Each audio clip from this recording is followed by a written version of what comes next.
We're at the 9 o'clock hour.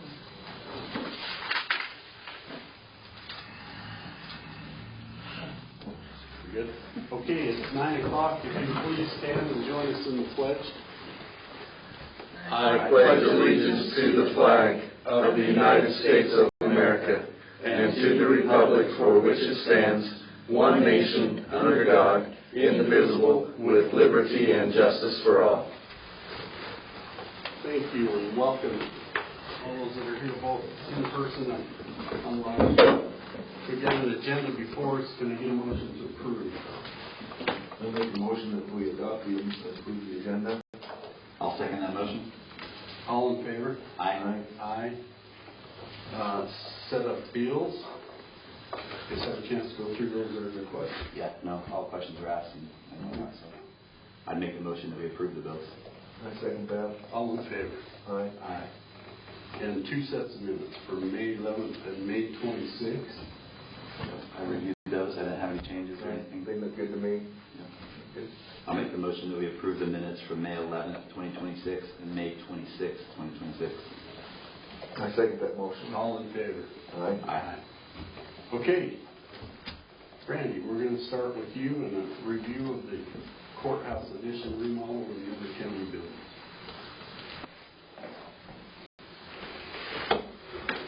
Not close to this. They ran short on carpet. I don't know why. I haven't heard the excuse yet. But anyway. It looks good. I stuck my head in there this morning. That was nice. So, but yeah, I've started moving desks in. So anyway, as soon as I know when they're going to get the carpet, and hopefully they expedite it. It's funny. She had this neat, fancy measuring tool hooked to a laptop that was going to make it perfect. It came up short. Most of that conference room isn't done, so and the corner of Vic's office isn't done. So anyway, we'll get that. And so it'll wrap up, and we'll get it moved over this week. So. And then are we going to start on the foyer? Yeah. When you're finished with that? Yep. About fairgrounds. Fairgrounds, we are looking to come put sprinklers in next week. So you got somebody. Who's the end up? Well, I've got 3 bids, and I'll just choose from whichever one comes in the best. I haven't got the 3rd bid yet, so just kind of. That'll be for the grassy area, and are we going to put that around the event center at the same time? Well, they'll go in next after they do this the grassy area will get it done. I got to get sod planted on it, and then they'll go to the event center. Yeah. So, But they'll do them all while they're there. That's what I'm hoping. That's what I asked for. So Because we need the sod in front of the event center. What about rebuilding the addition to the building? Yeah, it's going to get erected this week, he told me. He built it last week. And his purlins and his steel didn't show up Friday. He's planning on hoping they come today. Slap it up. The 2 barns? No idea. Still no idea. Well, they're in his list of things to do. That's what I was told. So I said, How can we before fair, move that higher on his list of things to do? Pay him an extra $100,000. I don't know. I mean, honestly, we've given him quite a bit of business, and we kind of are under a time constraint with the rodeo coming up and some promises we made with the fair and things like that. It'll be done before fair. This is the again. Still. That's what it shows. So They'll be done for fair. they'll be done for fair. I don't know about rodeo. So of course we don't want to tear out our white buildings until they are done. Until they're done, but they got somewhere to install horses. Anyway, I'll keep harassing them and say, hey, so why don't you just hop on them while you're here? Yeah.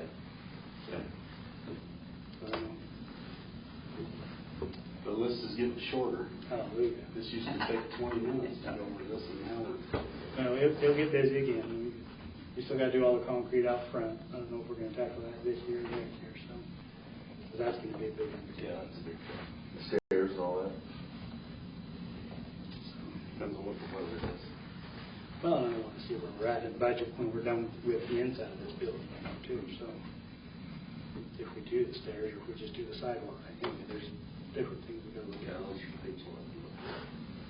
Okay, any other questions for Randy? All right, thanks, Randy. Sorry. Oh, wait, It's necessary, but maybe a question for Randy. We know we talked about that the electricity on the end of the white building. Yes.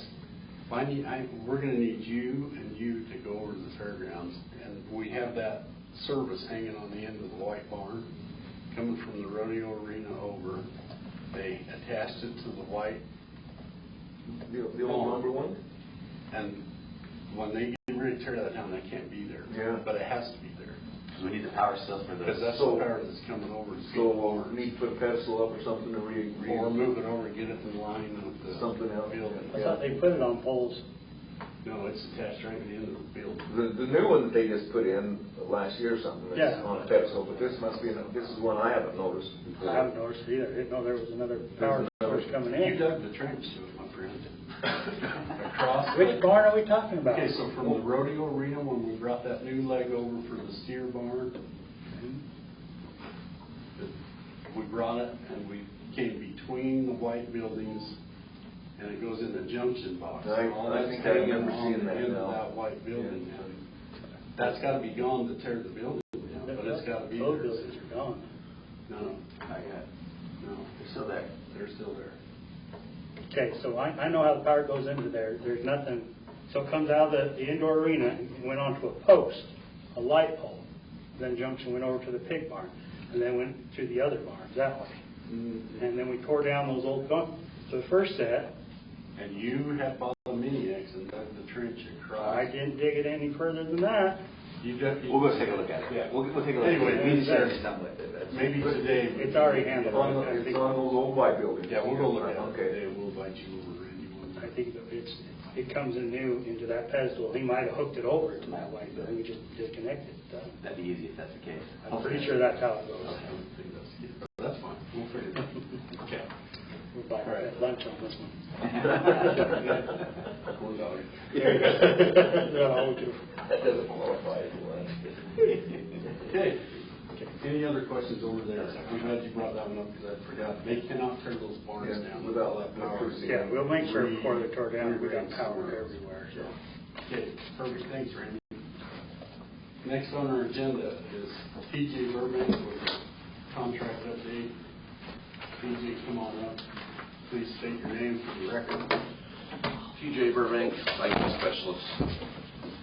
Do we want to do the IT agreement first? Yeah, let's do that one first. So this is just a renewal of our IT services agreement. It's been a number of years since we've reviewed it. Basically, the labor rate is the only thing that's really changing, and it's in line with what I'm doing with every other county. So you're not paying more, you're not paying less. It's just basically the same as what I do with every other county. I also do, if you look at 7.1 on page 3, I won't make the new rate effective until after October 1st.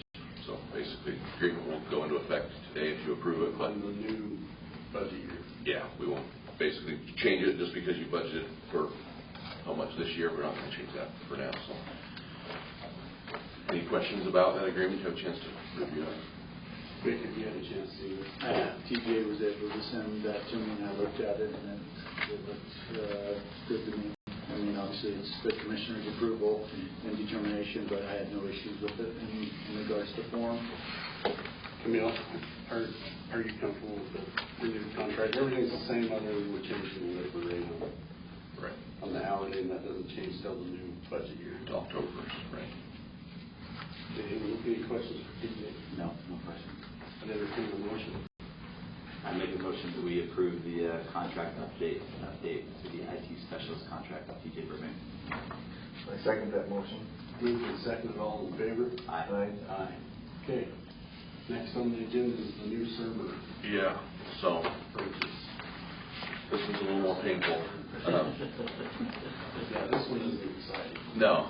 So we've the reason this project's come about, we've got an aging server. Basically, the server we put in was installed in April of 2020. So we've kind of known we need to replace it. We typically buy them with 5-year warranties. That warranty's now expired in October of this year. The real punch to the gut kind of is that the Harris software that we use for recording here in the county, they're doing a major upgrade in the fourth quarter of this year, and the system requirements for it are substantial.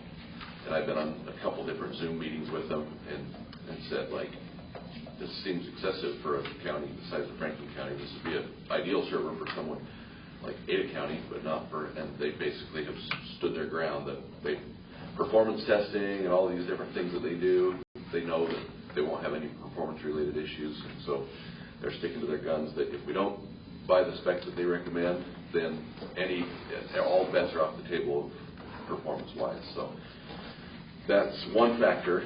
The other factor, there are several factors actually. Prices for hardware and memory and storage have skyrocketed 7 times since 18 months ago due to AI data centers and things like that, just gobbling up all of the supply. The demand is, basically, or demand, the cost has gone up substantially. So that's another factor. And then the primary operating system that we use to host all of the servers, we've always used in the past, has been free. It's through a company called VMware. Broadcom bought VMware, I have it in here, but it's a couple years ago. And they kept it free for a while, but then they've changed it to where it's now you have to buy a license for it, and it's astronomical prices. So the whole industry's kind of been moving away from VMware. Unless you're a Fortune 500 company, they still stay with it. But Microsoft is basically the most cost-effective solution instead of VMware. So now instead of getting a free operating system and just having to buy the hardware, you're having to buy expensive hardware and buy the operating system that we haven't had to buy in the past. And so that's where the costs have basically incurred. So I've got a breakdown in your packet of the hardware, the software, and then the licensing, and then the cost to migrate basically from VMware over to Microsoft. And that's a fair amount of migration labor. Going VMware to VMware, it'd probably be about half of that because it's all just the same language. But going from one platform to another, there's a lot more conversion. I estimate for Franklin County, it'll probably take about 5 weeks. That's doing it after hours and things like that because we can't be down. And so basically that would be moving each server. There's 5 servers roughly that run on that system. One server a weekend over basically for 5 weeks. Then on Monday morning, make sure everything's good, let them run on it for a week, there's no problems, and then the next week, migrate the next one. And so that's kind of what that migration would look like. And so that's everything that's in this room over here, right? The server piece of it, yeah. Like the network hardware and stuff, that's all been replaced and refreshed as the new courthouse has been going in. Okay, that's what I'm so you don't have to plan on that. And network hardware is a little different beast. Okay. They can go So 7 these to are 8 2 different things. Yeah, basically. The network hardware is what keeps the phones and the internet and all that kind of stuff tied together and running. The server is what's hosting all of your applications like your financial software, your recording software, and your imaging, like document imaging. And it's basically everything the courthouse runs on, the assessor, tax assessment, all that kind of stuff. So if we don't do something, what happens? Tick and time bomb a little bit. We don't have any support from VMware because they end that product. The server's out of warranty, so any failures, we basically be buying parts, at full price, and what's available. And so there's a chance we could be out of business as a courthouse. Yeah, there's the chance for significant downtime. Lead times on server hardware particularly is pretty great. I just got I had to have the same conversation 2 weeks ago with Bear Lake County. They approved theirs. I placed the order for theirs, and it's not going to ship until the 28th. I ordered it the day after they approved it, which was, so it's basically a month to get a whole new server. If we had like a drive fail or something on your current one, I could probably get it within a week. You could be down for a week, so. Pretty important. Yeah. You had some ideas of the financial end of this. You want to share those? I was hoping that if we were able to approve this, that we could split it between the 2 fiscal years, similar to what Bear Lake County is doing. Then it doesn't hit us all at once. Yeah, one thing that Bear Lake County did, and I was fine with, is they were able to find and budget for the hardware and the licensing. Now those are fixed costs that basically they have to come up with to purchase this. And then the migration labor would be paid for I'd be invoiced on October 1st, basically paid for next budget year. And that's totally fine with me. It wouldn't mean that I would delay the project until then. I would get the server, install it, get it all migrated over, and then I just wait for payment. This is way out of my wheelhouse. I'm not an IT guy. TJ can attest to this. I can't make the Wi-Fi work at my own house.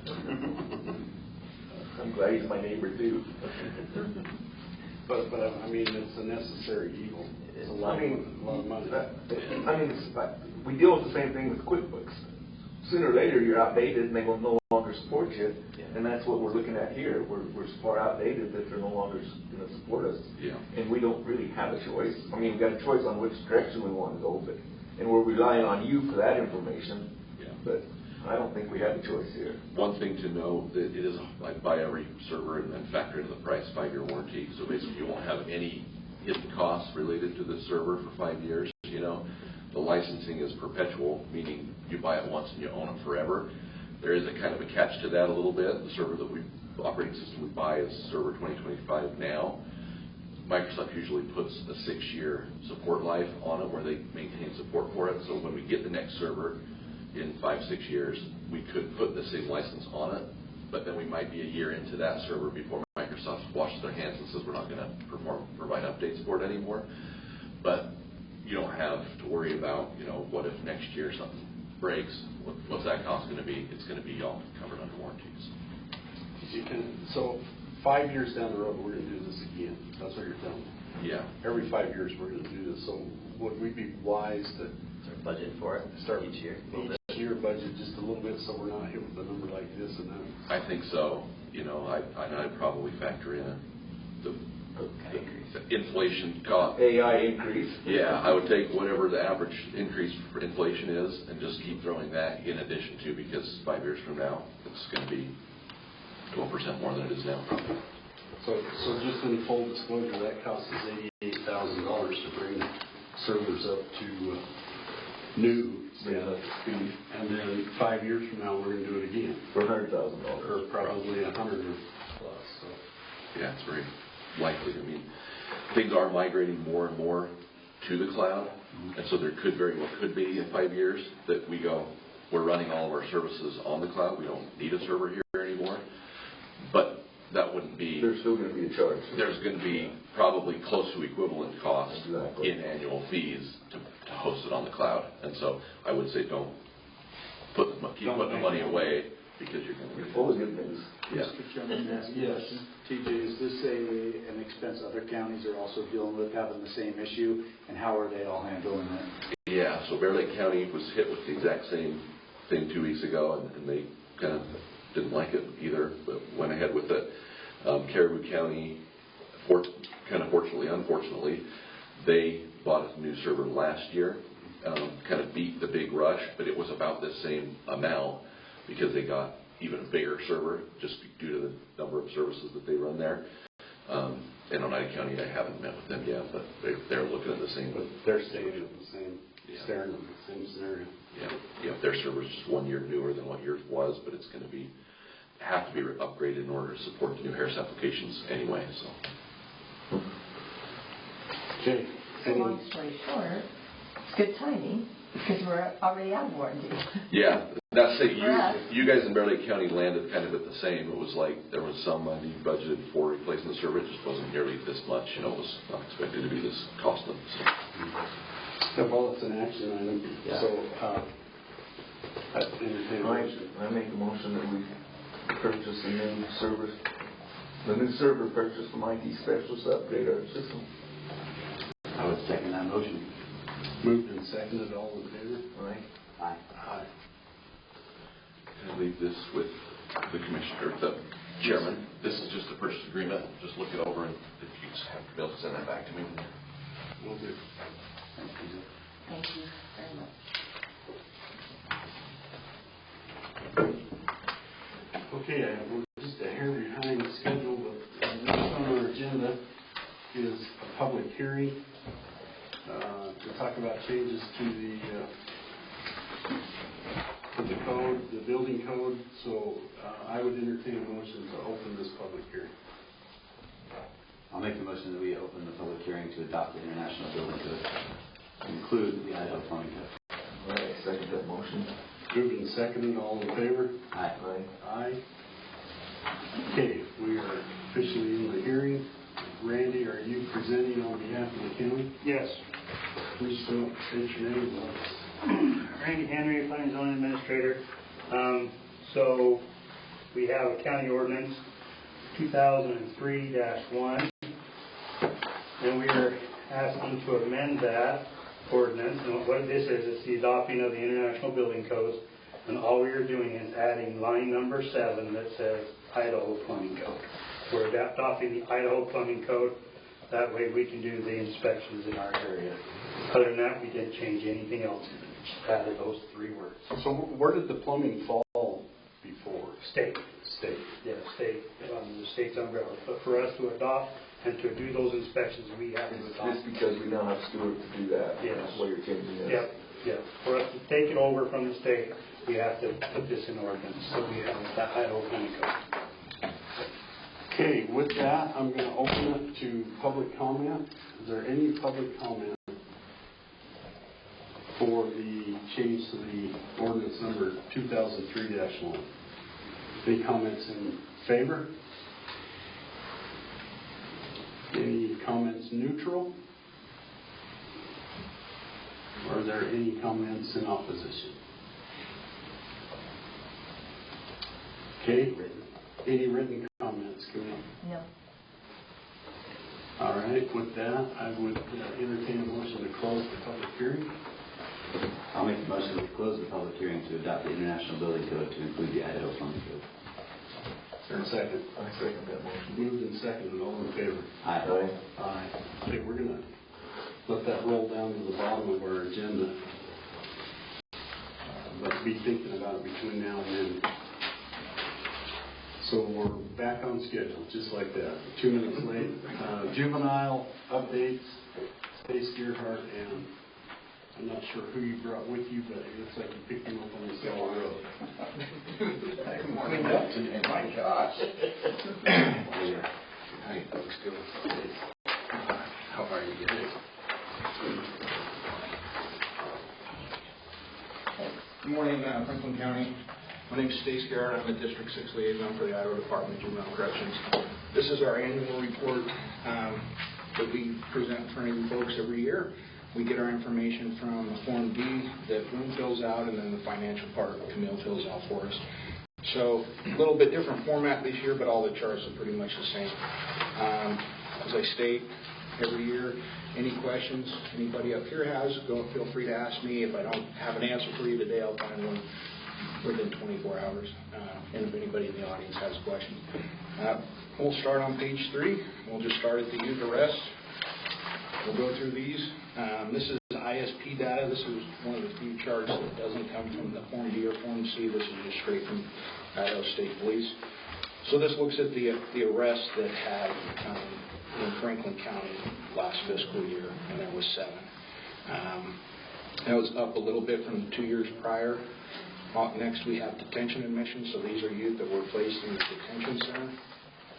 There are 39. They're up from the last 2 previous years by around 10. Youth petitions, so those are citations that are cited into court that Vic handles. There's 60 this year. They stayed the same as last year and down a little from 2023. Of those petitions, we have them broken down into felonies, misdemeanors, and status offenses. So this year there was 13 felonies, 42 misdemeanors, and 5 status offenses. What's a status offense? What's that mean? That's any charge that, if you're an adult, you couldn't be charged for. So beyond parental control, runaway, truancy, curfew, things like that. Underage drinking, tobacco. We go under that status offense. So I might would back up just for those folks that are listening that are here. When we talk about youth arrests, we say they're up. But in 23 we had 5, in 24 we had 6, and in 25 we had 7. So when we say they're up, they're not really up. They're not really up. They're up by 2 from 23. Yeah. Well, you do not have a ton. And I think that's ISP data, right? And so I think that number is a little bit misleading. Like, we actually don't arrest juveniles if they're charged and cited with things. That's a really rare thing that happens. So where they pull that it's listed as an arrest, I'm not quite sure. I know Vic and I have talked about it a lot. There's we're either in the realm of self-protection, self-harm type things. If we take a child or a juvenile into custody for some reason, that's not a thing that typically, I would tell you there were not 7 kids arrested and placed into detention or jail off those things. So I'm not quite sure how they pull that number. So that's a good, I'm glad you brought that up, sir. So I've had angst with this numbers for years, and I finally got them. I talked to the statistician at ISP, and they count anything that's an arrestable. So if they cite and release, but it is, they consider that arrest. So we actually put it down here. If you look underneath, defines both booking into jail or detention or summons or citation. So that's very. So that's thanks for backing me up there and putting that. But that's the first year we put that on there because, you know, like something like Bear Lake has. May I ask a question? Yes. That still doesn't make sense for that number, Stace, because it says 7, yet, for instance, we have 25 or 13 felonies in 2025, 42 misdemeanors, and 5 status offenses. Those misdemeanors and felonies are still ones that are summoned or cited in. So, quite honestly, that doesn't jive that number is there. Now, I agree with Mr. Smith.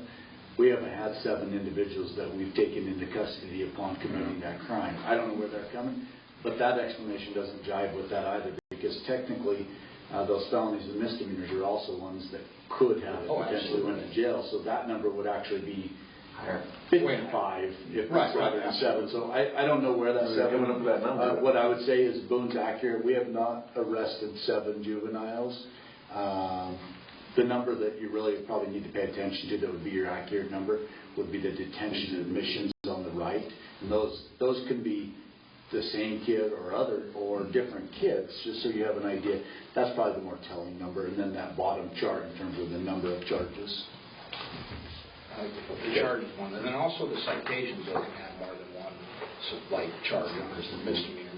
But those I've had angst with the ISP data for years. Finally got them, you know, to at least break it down and do that. I'll go back with them and I'll share with you folks the site that we get our data from, and I've had concerns about it ever since I started this job. It just doesn't, but you know, Mr. Pearson, you're right, he's right. Look at those numbers down there. And then even the detentions admissions where you have 39, that could be just 5 kids that are going in over and over. So it's not like 39 kids. You've got a couple repeat offenders. Yeah, that like to come visit. Who made up 70% of that? Oh, really? Yeah. Wow. Okay, we'll go to the next page. We have probation intakes and releases. So this year we had 26 releases in Franklin County and 56 intakes. Of those, 100% success rate on all this year and the last 2 years prior, which is phenomenal. Really great numbers. This department does a great job.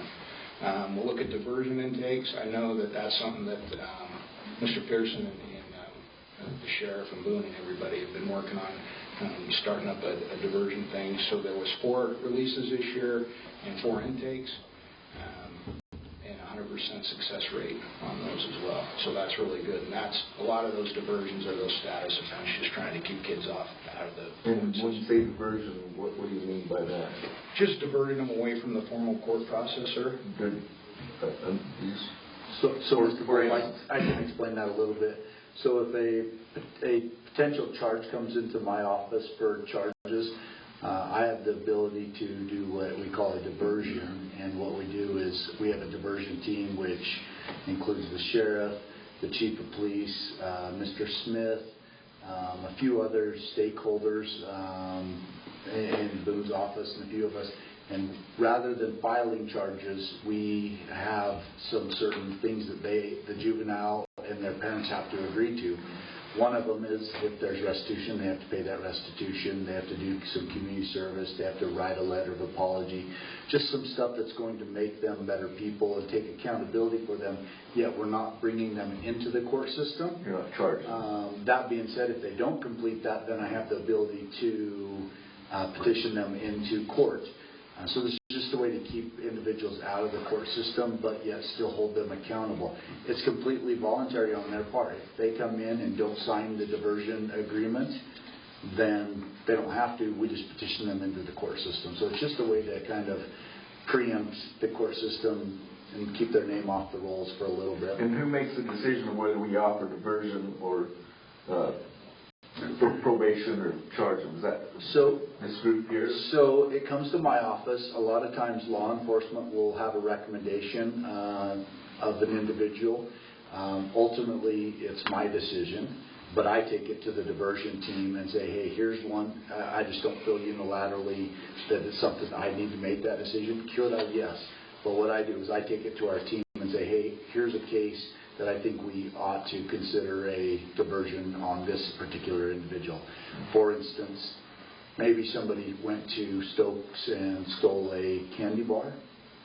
Technically, it's a petty theft. I mean, hypothetically, it could be a burglary, depending on facts. But at the end of the day, maybe they're a first-time offender, and we don't want to bring them into the system, and so we can do this. And that depends on their history. That's why I say law enforcement recommends it sometimes, because if law enforcement has had lots of run-ins and already given them warning after warning after warning, I'll talk to them too. And if they go, listen, we would prefer them to be in the court system because they've already had their break. Yeah, I see. Hope that helps. Really, very good. They do a great job with that. The last chart on that page, folks, is the recidivism rates. We track that at the 6, 12, and 24 months. The number in the blue box, 71, that is, so those are kids that were released 2 years ago, and there were 71 kids in that cohort that they tracked. And so we looked at the 6 months mark, there was 1% recidivism. At the 12 months, 3%, and then at 24 months, 8%. And those are probably the best numbers, some of the best numbers in the state. So those are kids that haven't reoffended and come back into the system. So that's really, really good numbers there. Moving on, so this next page is a snapshot of what probation looks like in Franklin County on September 30th, 2024. Okay? So, yeah, youth on probation was 30 this year, down a little from the years prior. Diversion, there was 4 on probation. There's a little, not a chart, but there's some numbers there. This is the community service hours that were completed by probation, and they did run a really good community service, and especially in the summer, they have really good projects and things that they do around the county, and they had 867. That's a good number for a county this small. I mean, you're holding your kids accountable and making them give back to the community, which is cool. Restitution, this is one of those kind of ISP numbers that I just don't trust. There was $387 paid restitution. Don't know if that's good or bad, because we don't know what's sitting out there as far as what's owed. So that could be a really good number, could be a bad number. I don't know. Youth and IDJC custody, so those are kids from Franklin County that have been, they tried all the chances here. Probation didn't work for them, and Judge Hunt sends them up to one of our facilities. There was only one this year. So those are good low numbers. The bottom charts here is just kind of what a kid looks like. It is a 14 to 17-year-old white male, is what those graphs say there. So 52% are in the 14 to 16, 94% are white, and 65% male. And then the last page is just the pass-through funding that you receive from us. The Juvenile Corrections Act, you got $38,840 this year. Tobacco and cigarettes, there's $31,955. We do not do lottery anymore. We used to have those on our chart, so if you're looking at that from last year, going where they're at, we really don't control that money anymore, even though it's still based on your 10 to 17-year-old population. But that money goes straight to Camille, I think, from the lottery department now. So we're not going. That's why it's not on there. We're not. They're not on these charts. The next chart is this is ancillary funding for kids that are on. So anybody that's on probation, even on diversion, if Mr. Pearson wants to use it. But this is funding, gap funding for kids that aren't on Medicaid or don't have insurance that can cover substance abuse funding. So the first one is SIDS expenditure. So that's any type of substance treatment, drug testing, inpatient treatment. That money, too, there's a pot of money that Franklin County has based on their 10 to 17-year-old population as well. Probation used $11,724 this year of that, so it's good. And then the CBAS funding is community-based alternative services. That's for your mental health side, and that's for gap funding for if they don't have insurance. Most people kind of either covered with insurance or Medicaid, the way the Medicaid expansion is now. What you see a lot of this used for is sex offender treatment, because nobody covers that. So there was $1,803 utilized of that the Boone and his crew used, which is great. Don't know what they used it for. And then the last chart is just a percentage of budget that that's projected that Camille gives us, and then what money you get from us at pass-through funding. So it is down. It's steadily been going down. Sorry about that, folks.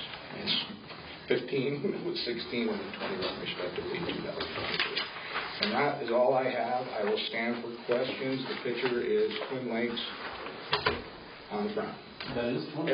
Yeah, I wish it wasn't better. It's at midnight on a full moon. On a full moon. Yeah, my buddy's kid on the Any questions for Steve? No questions. I'll just say thanks for the good work. Yeah. Thanks for doing for keeping things good in the county. I feel like we're in a good spot right now. They are. And the diversion, the meeting, and the stakeholders they have there, it's good. So hats off to you folks, and appreciate you. Thank you. Thanks, Boone, for what you do. Back, guys. Appreciate it.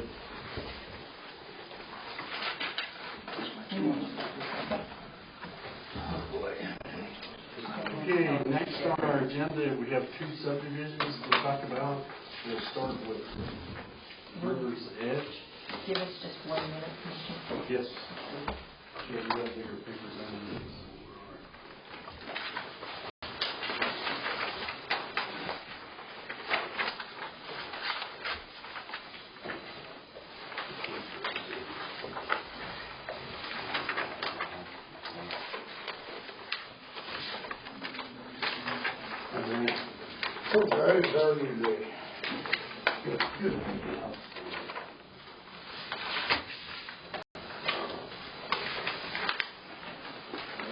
When we start with River's Edge. And then you need to go back and share it. do I go to the Zoom? Yeah. Just click over on that picture. And then And down below on the middle, on the bottom, it says share. share it. So tell it to share that one, and click on the word share, and you are shared. There we go. Now, John, you want Oh, to get involved? I was wondering if those guys want to get the owners Oh, up there. yeah, go ahead. Oh, I'm okay here. Hey, good morning. My name is John Fuquay. I'm here to talk about River's Edge. So this is over on Lynn Road, south end. And, got too many things in my way. I can't press on. That's it. All right. And the maps.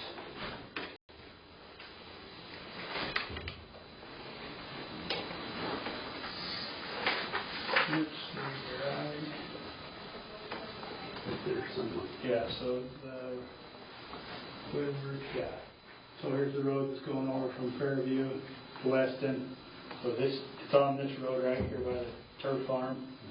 We're looking at this piece of property right here. Correct? That up on top. The next one north. Yep, they both look the this one right here. Yeah. Okay, so That's up on top of the hill there. No, it's on the bottom. It's on underneath it? Further north. There it is. Yeah. The dirt.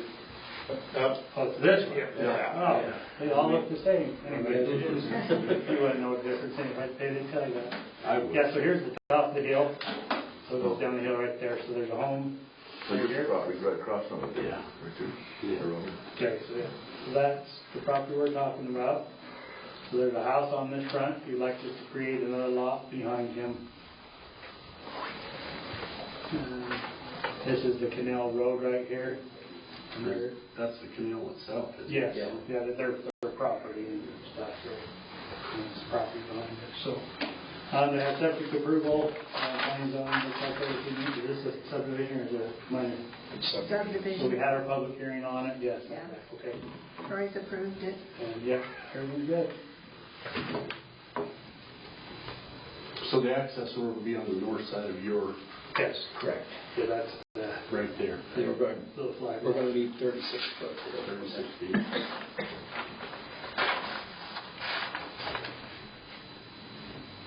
And the building lot's going to be 13. west of the canal. Yes.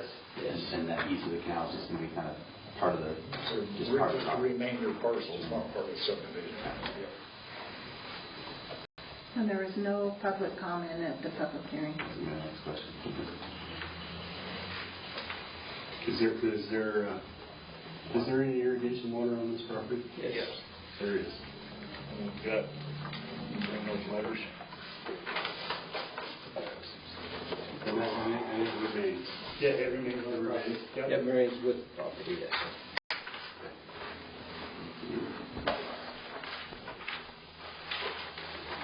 Is it out of West Cache? No, sir, it's out of the river. It's out of the river. Yes. You come up out of the river. Yes, sir. We've got a statement and agreement and another contract with the other. There'll be a total of 4 people on this irrigation system. Any other questions? Dan, you have any questions? What's good?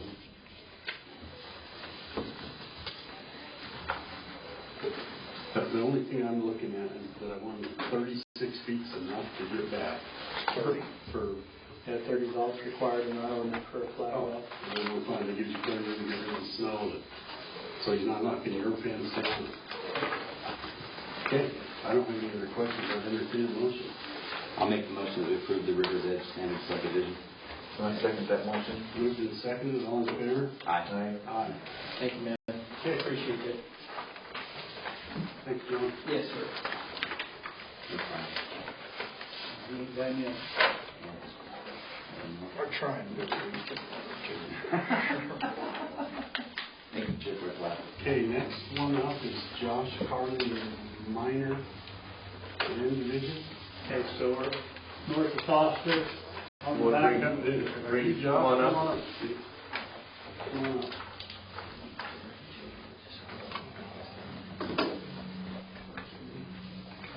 Josh and Brian. All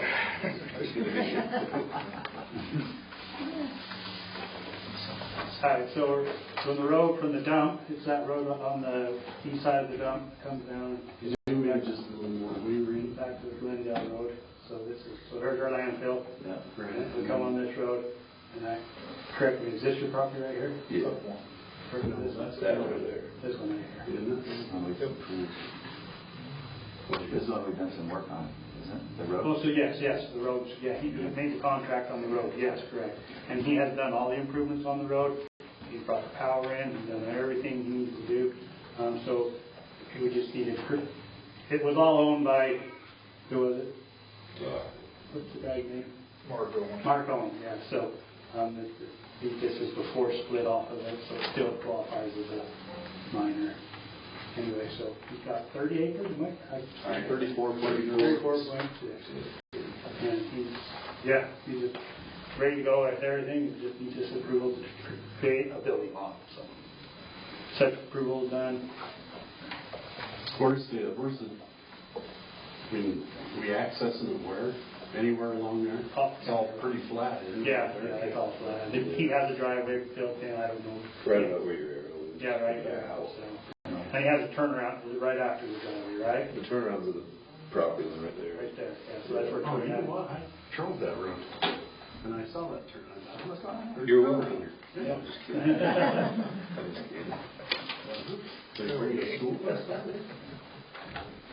Yeah, so he'll access it from the landfill side.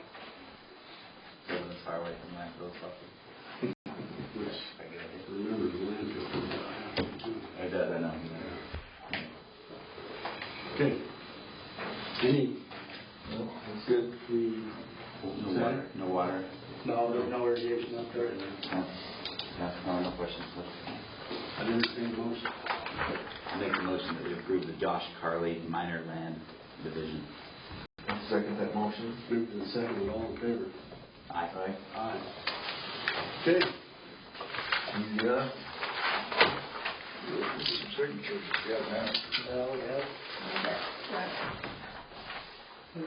You have that. No. Actually, I was supposed to be doing board of equalization 4 minutes ago, but No, that's all right. You come catch me at the office. are you there this afternoon? We're done all this. Probably. I don't know. I had the flu for 5 days. I don't even know where I'm at now.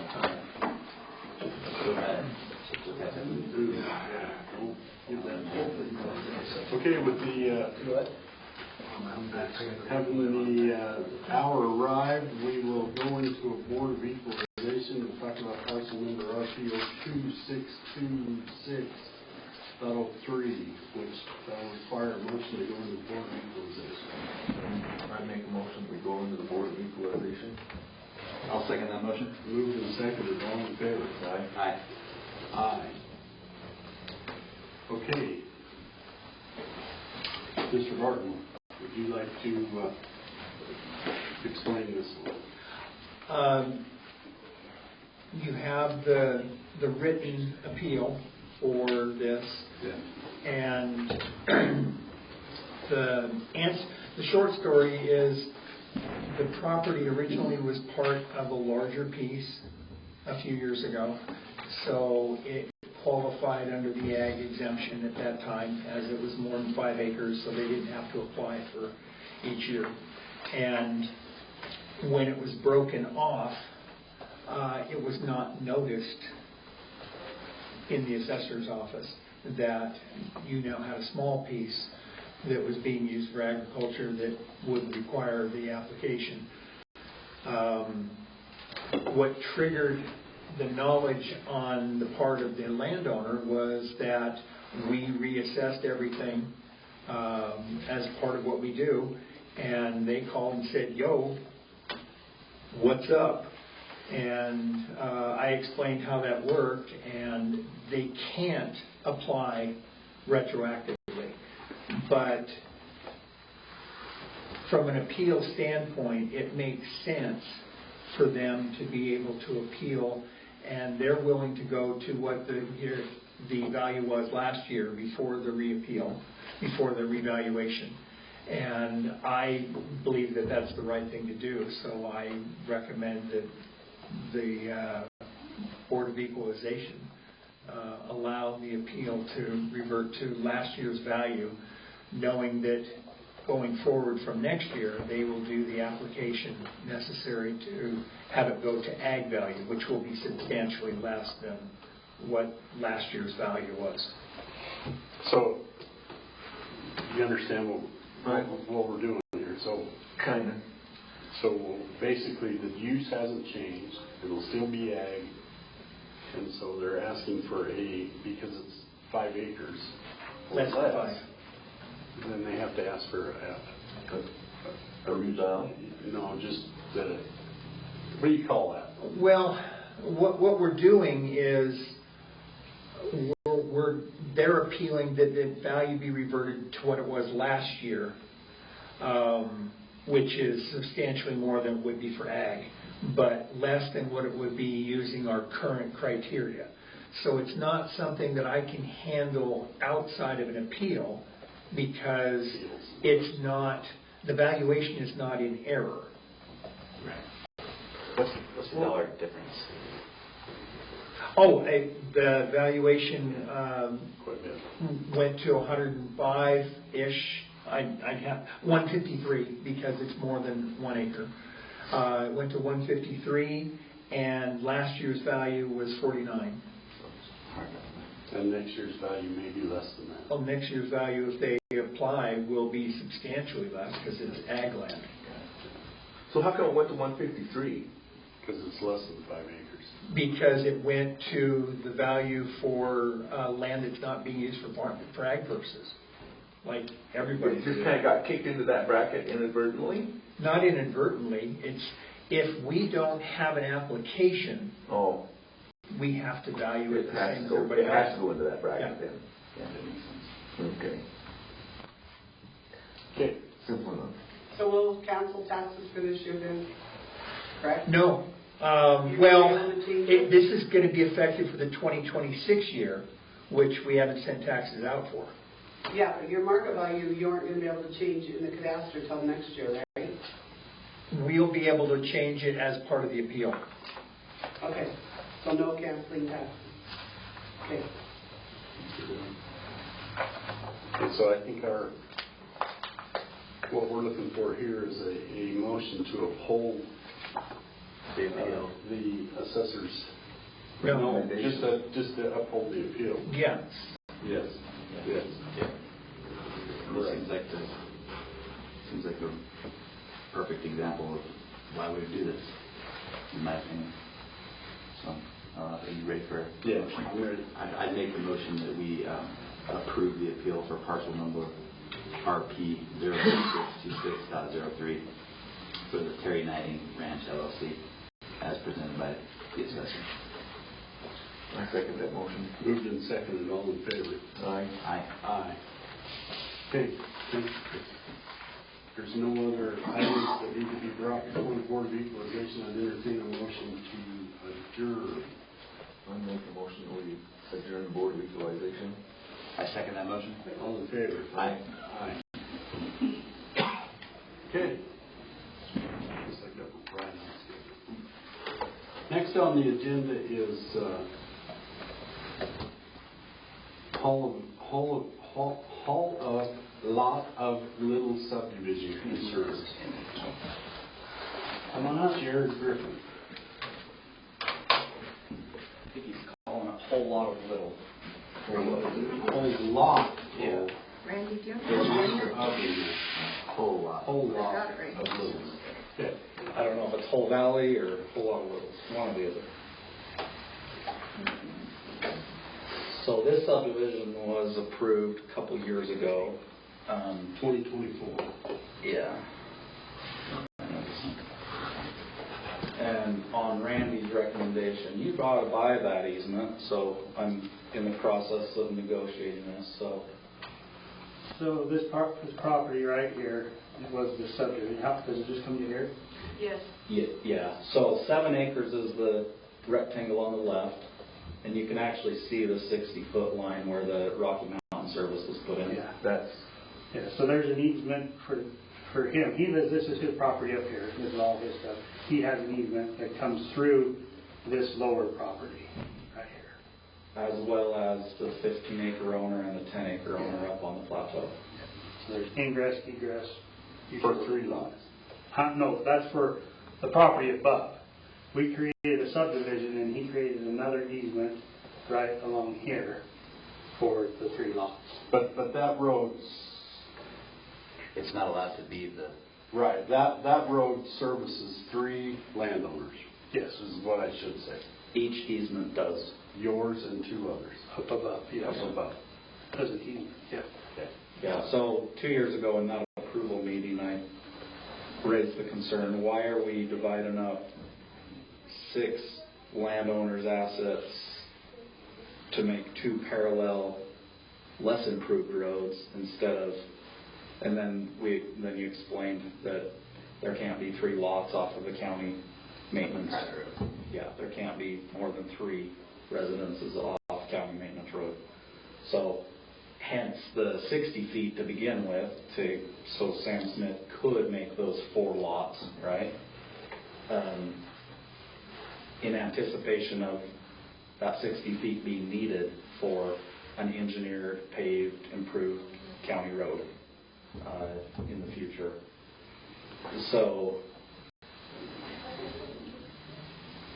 last week, he went ahead and put the subdivision's access right down the center of that 60 feet for his 3 lots, right up against the lane I've been maintaining and built for the last 3 years, which is fine. That's what makes sense.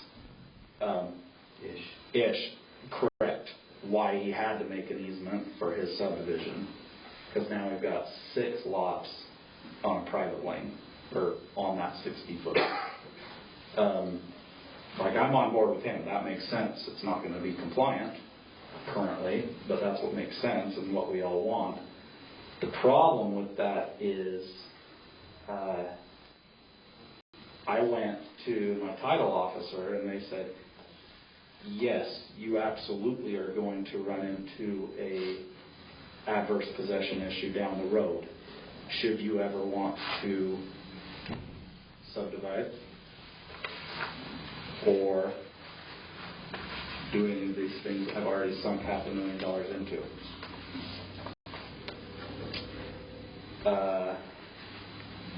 Ag building, farm, ag market, temporary roadside stand,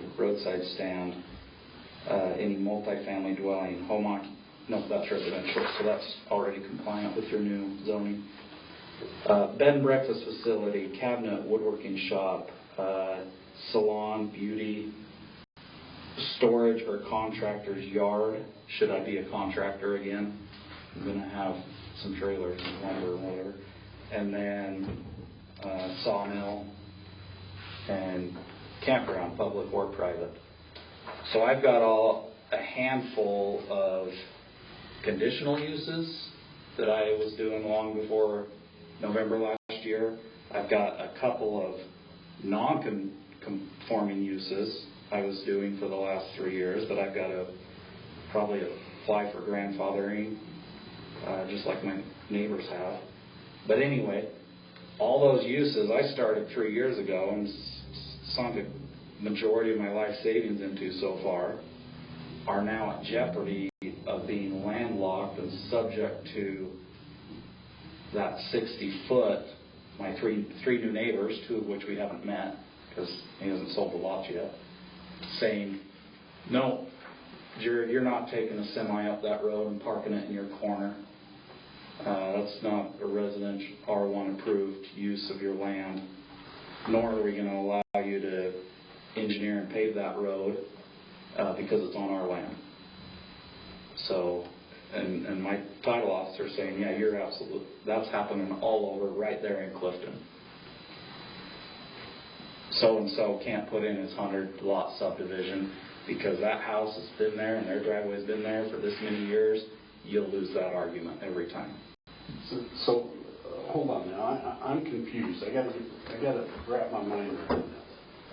So the road on the fence line is your easement to get to your property, right? Easement. Yes. Can I run the mouse, Randy? Yeah. Zoom in a little bit so this makes more sense because I'm aware this wasn't looked at for the last couple of years.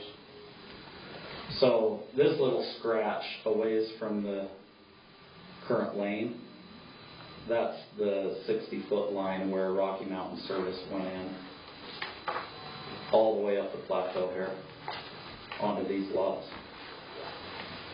And who owns that road, Jared? This 60 feet? Yeah. Each of the 4 landowners. Damon owns this 60 feet. And I own this 60 feet. A couple out of Salt Lake owns this 60 feet, which wraps up onto the plateau here. And then Preston owns this 60 feet, which no one has access to because it's the last of the 4 lots. Mm-hmm. But Damon owns, the subdivision owns this 60 feet in question right here from the county road up to where my lot begins with my 60. But Damon, when that plat was approved, was not allowed to use that road as the access to the 3 lots. He created a new access. That was my understanding. So he created a 30-foot access here. Yep. That narrows down to 10 or 15 feet for the top lots. Takes to the top lots. Yeah, it's parallel to the 60 feet, his easement. Which is silly, creates an undue burden on him. We're reading the... But it's the rules. But if it's for the private rules, roads. let him build the road. That's not why it was approved the way it was. Yeah. A separate road. It's on a separate road. Yeah. Exactly. Private road. A private road. Yeah, the Damon is, yeah. So I just am confused. Like, I don't understand why you think that That he's going to lock you up. Yes. It's your easement. He can't use it to access his lots. Right. So in 10 or 20 years... Why not? His property. In 10 or 20 years... Because he can't use it to access those lots. Because the lots were approved for another That's how it road. was That's how it was approved. approved, because he was going to have a separate driveway to his other 3 lots, because it's a private drive. Yeah, and Troy referred him back to the planning and zoning to get approved what he's done. So, when one of my boys, or both of them, or all 3 of my kids, wants to subdivide up here, when they're adults or whatever, or if we want to run a business or anything that's going to require an engineered nice road, I'm going to go to these 3 homeowners down here, 1, 2, 3, and I'm going to tell them, I need to bulldoze out your trees, your fence, your shed, your landscaping, your drip lines, so that I can put in this, it'll probably be 40, 50, whatever the county engineering requires, and pave it. So, sorry, I got to bump your pasture over 30 feet so that I can do this. They're going to say no, and they're going to win. If I allow them to make development and improvements on it now. In the easement that's there right now? Yes, in that 16 That's why they got to stay outside of the easement. Yeah. That was my understanding 2 years ago when we approved the subdivision. Me too. So I don't know. I mean, What's changed? What's changed? Yeah, I guess that's. This now has, so this is about 15 feet.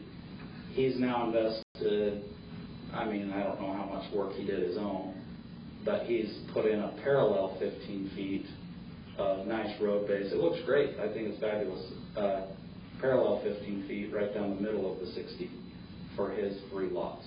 Which is not what was agreed on. No. But it's private road. It's not It's though. private property. It is a No, private road. he's saying It's not his private road though.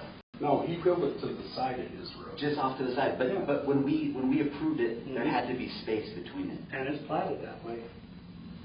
Platted with on top of the 60 feet. No, Because it's I 30, it's 30 next to the 60. Yeah. It's like 60, then 30, and then the road. That there was space between. I remember Yeah. very specifically because we talked about the gradient of the different lots And whether it's they were platted built. and marked out that way. But it's a private road on private property. The county doesn't govern private roads on private property.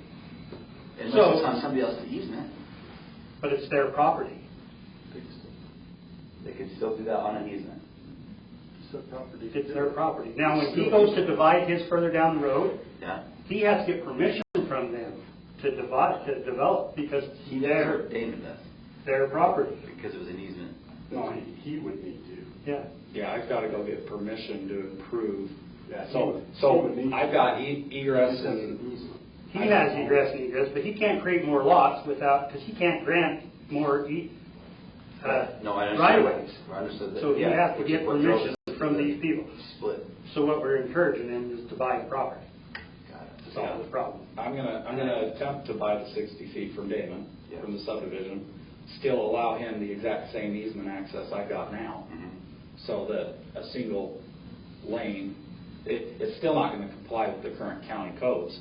If I give him easement access for his subdivision, it's still not going to comply. I think he would build the whole new road if he bought it. Uh-huh. Well, he would Yeah, have. if you bought property, he'd say he'd build a new road where it goes.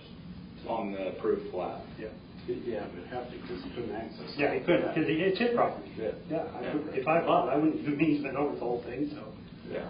So either way, with the current ordinance, there's 2 parallel easements, less good roads. So I have a question.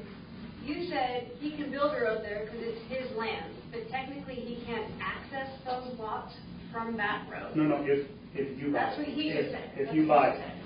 No, I'm not talking about if we buy it. I'm talking about As as of right it now. stands. Yeah. As He of can right build a now. road, but he can't access his lots from the road he just built. It's their property, why can't they could drive through their property? That was condition of creating the that was subdivision. condition of the subdivision. I mean, like I say, we've got the plat, we've got things. I remember that discussion. That was Oh, yeah. I remember the whole. And the thing that could backfire on them is that third lot says, hey, I got an easement right down through here, I'm gonna plow a road right through everybody's property because I have an You have the easement. easement. And that can happen, If you sell it for. yeah. Do you want a picture of his plat? It would help make sense if you could put the 30-foot thing up there, because it is not on top of the 60. Can I send No, it- it's not, it's 30 feet to the Can I side. send it to what? To my email. Should I send it to your email or Right. Randy? I mean, there's a 30-foot easement going right through here. I don't think there's any action for us to take on this. I think it's a whole explanation. But my whole thing is if it's a platted subdivision, we're gonna go back to the original plat. Yeah, So this is how and it it's works. platted that way. There's pins and everything in the ground that way. I want it sent. But where he built his private road on his private property is none of the county's business. To access the It's not for subdivision. his private road. He can't access the subdivision from that road he built. He's doing what's attractive to get the lots sold. Right. But not Those 3 Realtor signs moved from 62 feet right over to the lane I built and I've been maintaining for 3 years. It's been that way all winter. It's fine. I want 3 neighbors. But each But lot. I don't want to clear landlock east- my land use north in side of the that future road. for my kids. Each lot owns clear to the north side of that road. So when this all said and done, he has easement from 3 property owners. Right. Going through 3 different properties. I get that, but they can't access their lot from that road. It's their property. It doesn't matter, that isn't where the road. Let's ask the attorney. It's their property. How was it platted? That's what I want to know. It was platted with a separate driveway. Yes. Because we had that exact. I don't care whose property it is, I want to know how it was platted. Yeah, and it's platted that way, Road, that's the way. and it's staked that way, and there is an easement that they could use on it. It's not staked that way. It was built last week down the center of the 60 feet. Well, I know the road was built, but I'm saying. On your email. It's not right. My thing is, 3 years ago, I bought 5 acres to create a working farm, you pick, orchard, bed and breakfast, whatever, into the future indefinitely. I'm going to retire and die there. My kids will inherit it, or they'll fight and I'll sell it before I die. One of those. We're all in that. We're all in that. So this is turned, so this is the main county road here. Yeah. This is the easement going up the side for him, and then this is the easement for the subdivision. For the road. And how far off the subdivision. Exactly. There's. So you got 60 feet to that first line, Okay. and then this is where that easement is. Right And there. that easement is the access to the lots. Yes. Not the one that's. But each lot owns clear over here. And that's fine, that's great, but this is how it was platted. Yeah. So unless you want to come in and change that plat, then his road's got to be over there, not on top of it. But we can't even change the plat because the rules say you can't have more than Then private lots. drive. That's why we. So the question The rule is needs to asked, change.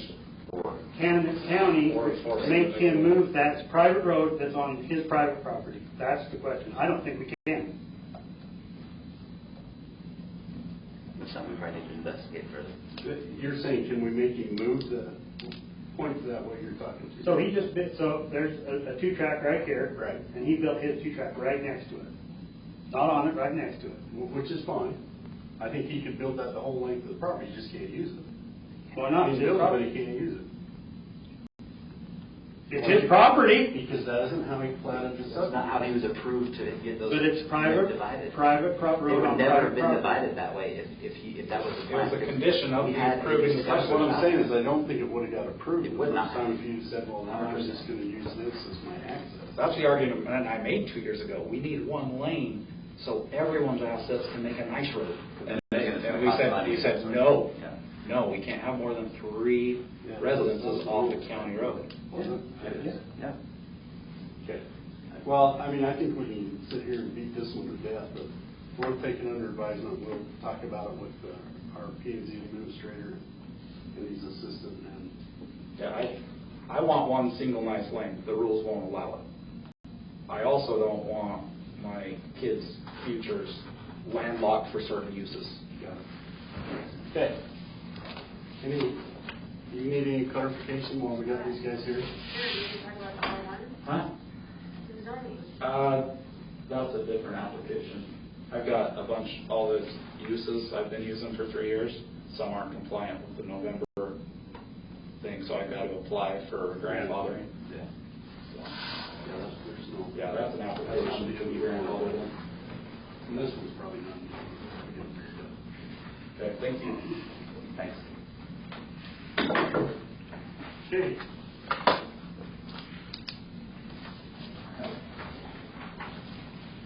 Next on the agenda is property use agreement with ITD Highway 91 Troy. John, come on up. You guys saw this on your email. You have one.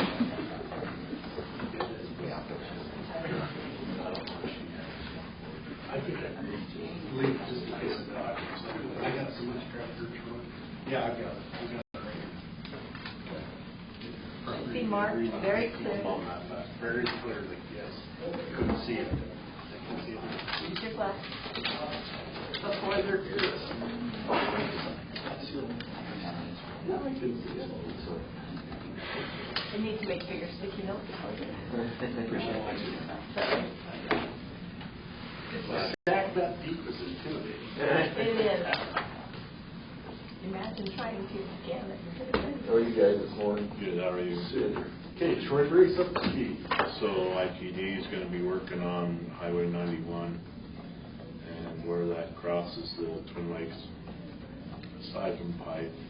For some weird reason they call it Oneida, which makes it confusing. But anyway, they're going to readjust the road there, and to do that they may have to get into where our road comes onto Highway 91, change it a little bit. So they're just wanting to get permission to be able to do that so that everything blends. You guys know which approach he's talking about. Yeah. One just on the north side of the flume. Yep. How much of 91 are they doing, Troy? I'm not sure. I think it might be just that. Just that. Yeah. And I asked him, I said, oh, so if you're dealing with going over that siphon pipe, you're going to deal with the buried one too, right? And they didn't know the buried one was there. So I don't know if when they adjust for that or if they'll, because that's even closer. But either way, they need permission to be able to adjust the approach going on to Highway 91. It'll probably be elevation, maybe even a little width. Width would be nice. Yeah.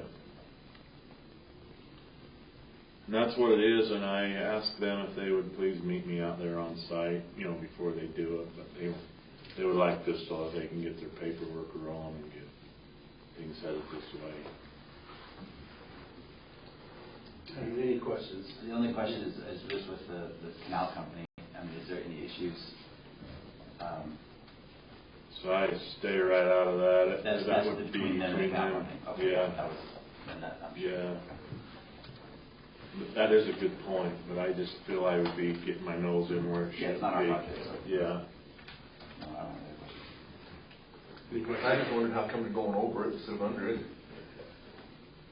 Well, the highway goes over. Well, I thought they was burying some little lines too with it. Is that not part of it?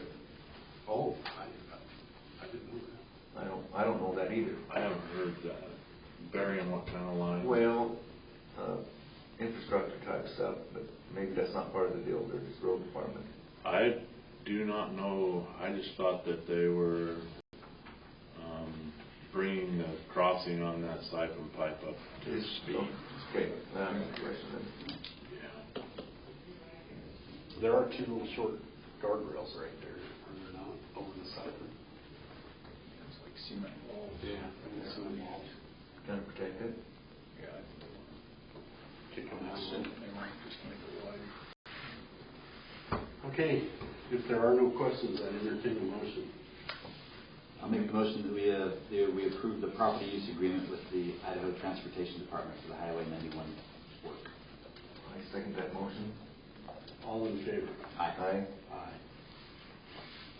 Okay, I'll sign that and she'll give it to you. Perfect. That'd be great. And while we got you sitting right there, we'll go over the budget request for fiscal year 27. I'll just grab it for you. Okay, there we go.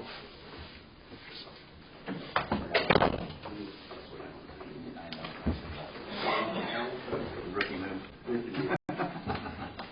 Rookie move. What do you call it? I'll put the word. Motion Bridge. I forgot mine at home. I'll bring it next week. Do you want me to go grab lunch for you? Road. You can sit. I can still first. I got you. I've got this in here, Vic. Thanks. Yeah, thanks. Thanks, Matt. Okay, go ahead, Troy. Lance? So this year, as you guys I think are all aware, for the governor usually swings about $800 and some odd thousand towards Franklin County out of his general budget for transportation. He tried pulling all that. They was able to recoup, what was that, like 75,000 or 100,000. So it's like we're 700,000 short of what we normally get. Camille can show that she's seen it coming and only budgeted for like 200. Camille, you can tell that part. That's your. Right. Luckily, we would only put into the budget this last fiscal year 250,000 of that, because you just never know when they're going to change their mind at the state. So we only will need to adjust for about 250,000 this time instead of the full 804. So that's for this, what we're in now. But they can't guarantee that we're going to get that 800,000 next year. So budgeting is tough. And what's weird too is we had, their budgets must be. Is the state's budget different than ours? They start July 1.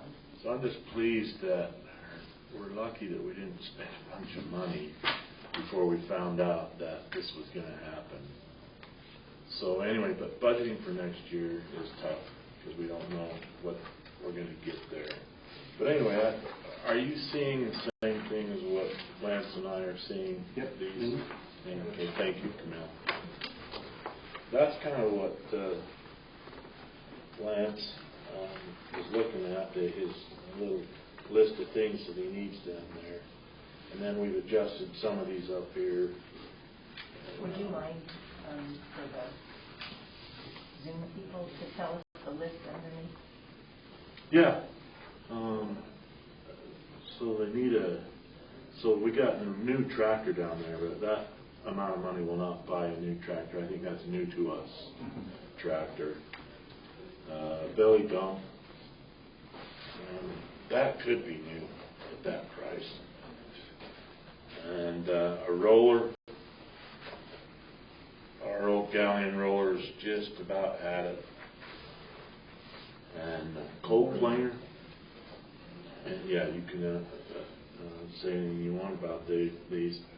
Cold planer, we rented one, and I showed you guys some video on it.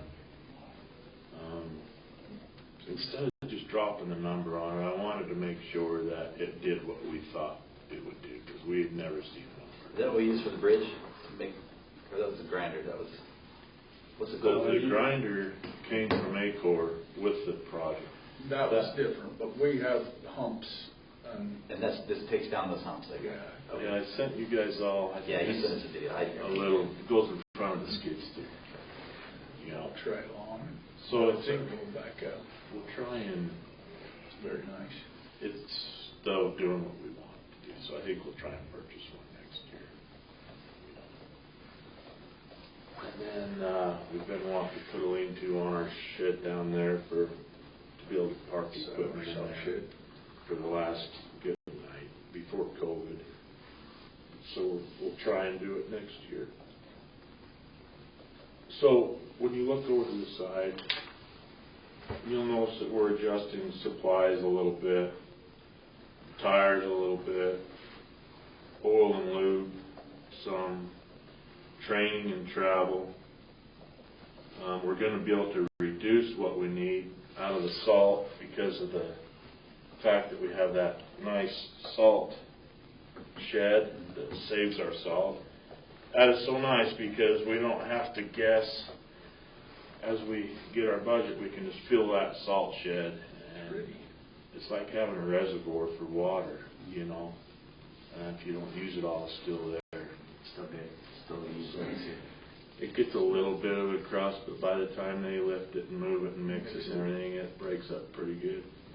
If you leave salt out in the weather, it'll get a crust like this thick, and it's no good for all that much of it. So less salt, and then we need a little more bridge material.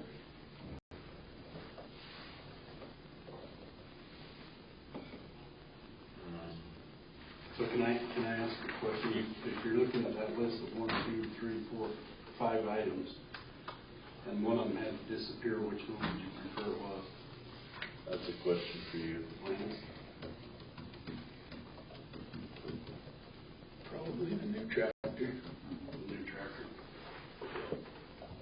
50. Yeah, if I had to. Prefer not to. Okay, any questions? There is an employee matter that I would like to buy a little more time on. It's out of the A budget that I would like for Zach and myself and maybe Lance to be able to spend some time with Camille before this budget is approved.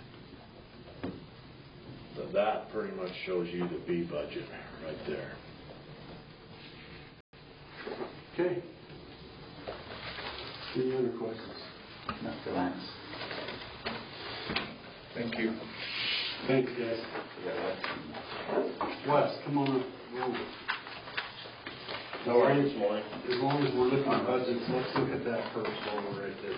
Sounds good. We've got our books right here in front of us. So let's go to solid waste. So, solid waste. You're going to have to go to Fund 28. Okay. So yours looks like this. There's Zach. Yeah. So I'll just let you read them off. One or two. Yep. A couple of things that we talked about are 2 pickups out there. I think they're still good running trucks, but our one, we're kind of getting to a point we need to turn it into somewhat of a service truck for the landfill. We've already got a fuel tank in it, and I'd like to kind of supply it with some tools, which will make it to where it's not a truck we run out on the road much to deliver cans. So one item we've got on there is the potential to purchase a new pickup.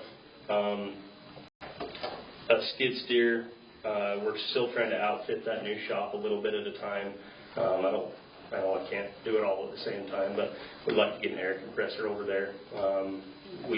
Right now we're just running everything that we need to do as far as repairs over to the old shop, and we're not able to have air at the pit, which is kind of a pain.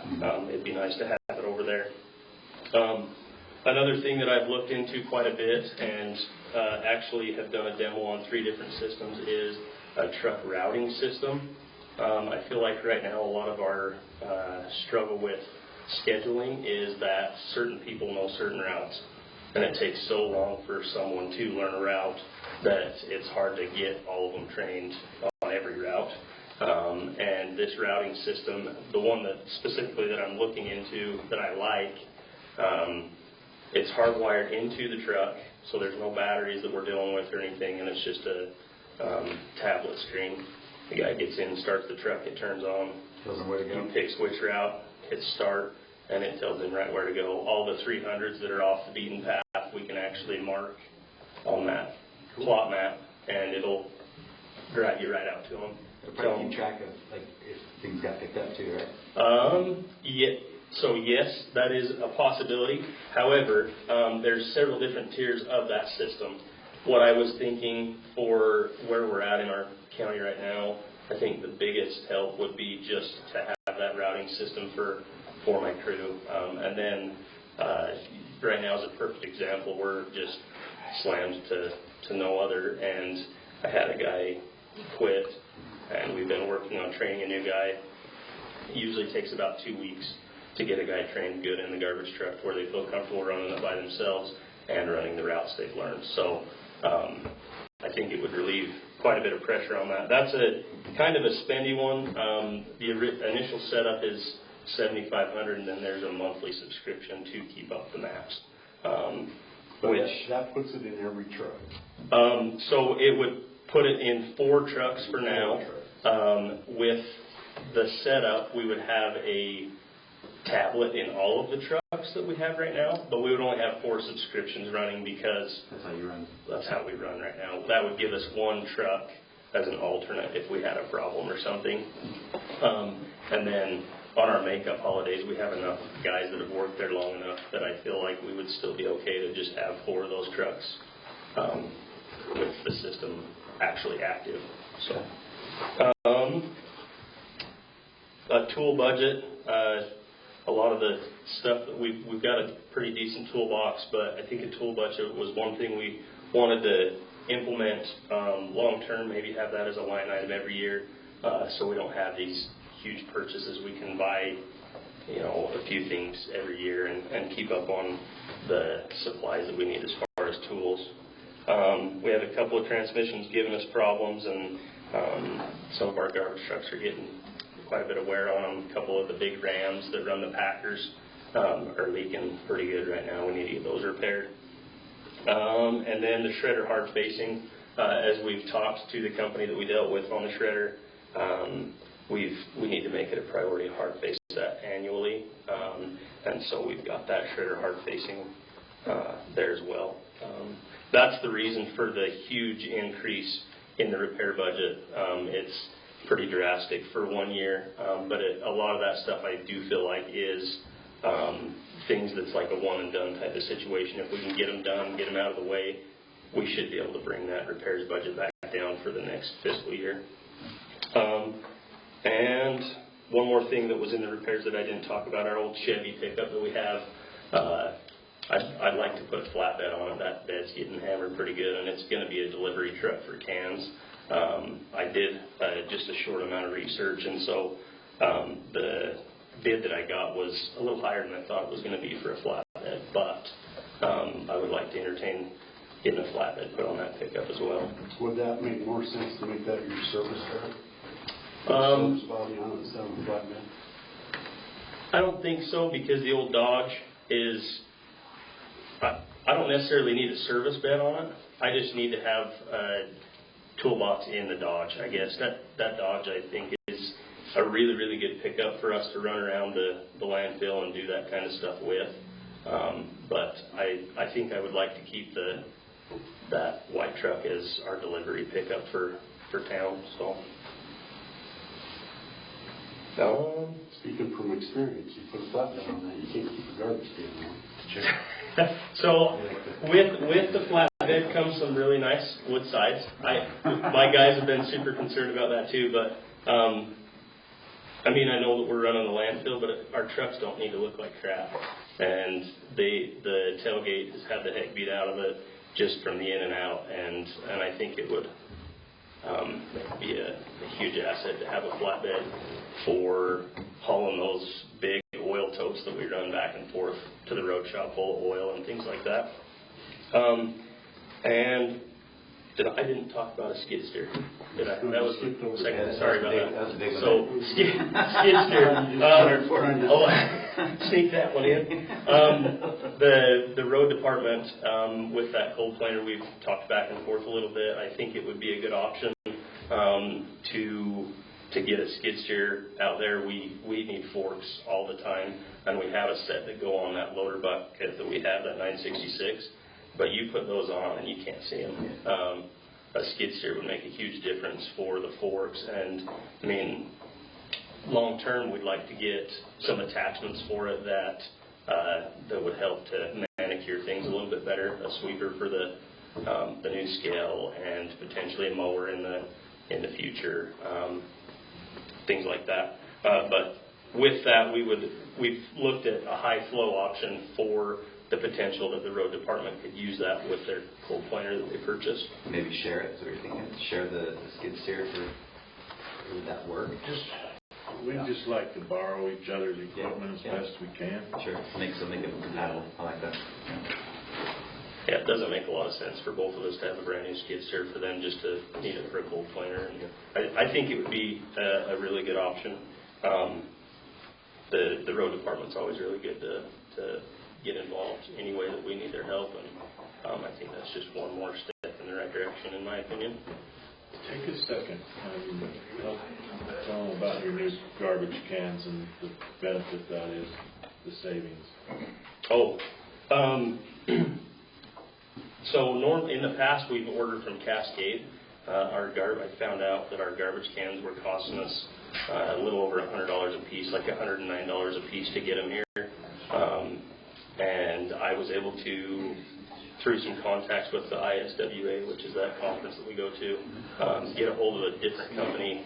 We're actually able to purchase cans at $60 a can now, which has made a huge difference. We do have a minimum purchase that we have to purchase. We purchase 351 a year instead of 150 or 200. With the growth that we've experienced, though, and a lot of people getting the understanding they can purchase a second can, I bought 351 cans in October, like October 1st, and I have 40 cans left right now. So we ripped right through them this year, which has been a good change to find that other company. The cans are considerably higher quality as well, so it's been a good one. Can you still get lids for your old cans? In other words, the guy's got a 300 and the lid went down the road with the garbage truck. Can you put a new lid? We do. So those are the big cans. We still get the same 300-gallon cans that we were getting. We're getting them out of Brigham City, and those have actually gone up in price exponentially just recently. And so, but can you buy just the lid? If the lid is broken off and it's the garbage truck's fault, we have a lid. Well, I think it's wear and tear's fault. But yes, we have lids out there. I think there's a lot of them that don't have them because they're like, oh, it's broke. Get rid of it. Yeah. And then you're home with all the water and gas. Yeah. Okay. Wes touched real briefly about the durability of the new can, but it's looking like substantially they'll last longer, and so not only paying about half, you're going to last multiple years longer, so you're going to save some money. Yeah. That way. New tires are always a big thing too. We're getting quite a bit of equipment running around on the road, and we seem to just tear through tires with those trucks on the pavement as much as they are turning and stopping and all those things. We'd like to increase the tire budget a little bit as well. And then we talked to Camille. We're going to combine a couple of our sections right there, the equipment and capital outlay section. We're going to combine, and we're going to get rid of the C&D trench altogether. We have no need for that anymore, where we're able to shred our material and use it that way. So we moved that up into the tipping building instead of having that line item. Questions? Any questions? Go ahead. I just have one.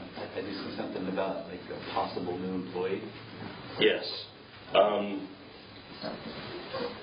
So I don't know. It's pretty easy for me to feel like we're understaffed. I think that's been a concern for a long time. Like even before I was the supervisor, it felt like we were really needing some more help. And with the growth that the county's been experiencing, I just did some quick numbers. Since 2019, which is the year after I got hired, there's been 900. They call it. The city calls them dwelling permits. The county calls them building permits, whether it be agricultural or residential building permits. There's been 900 added.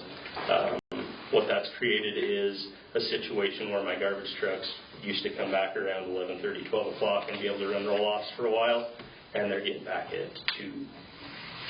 the 10-hour shift guys that start at 5:30, leave at 3:30. So we're just getting to a point where we could really use another hand out at the landfill as a full-time employee to assist in shredding and running roll-offs and running the landfill, just any general duty that there is out there. And the continued growth we have behind the fairgrounds and over by the state sheds, we're going to have a situation where we're going to need to have a whole other route on a Thursday and on a Friday as well within the next couple of years. So. And then also, along with when Zach is talking with Camille and myself, and his A budget needs to be a part of that conversation as well. Okay, well, we'll tell you like we tell everybody. We put it in the magic blender. What See what comes out. Sounds good. Yeah, I appreciate your time. Thanks for the work put in. Okay, let's talk about gravel.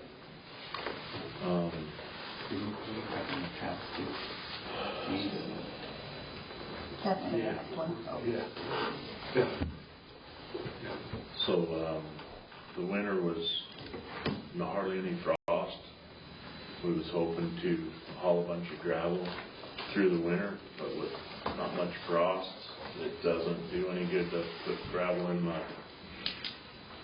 And then he's had some people quit and people hurt.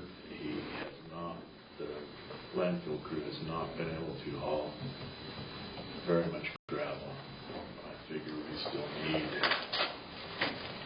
ladder roads down. We still need just under 500 beds of gravel, so that would be 250 doubles. So we're looking at a couple of weeks worth of hauling doubles. Lance would be willing, but he hasn't been able to. He's thrown it a little bit in there. These guys have started hauling gravel on their days off, and it's not happening to the point where this thing's going to be, we're going to be clear through the summer unless we do something different.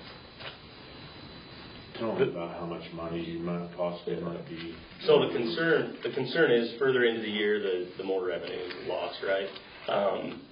I think we've done really, really well up to this point as far as not really having a huge difference there. But the further into the year, people start hitting their 5 ton. We're not able to track that right now.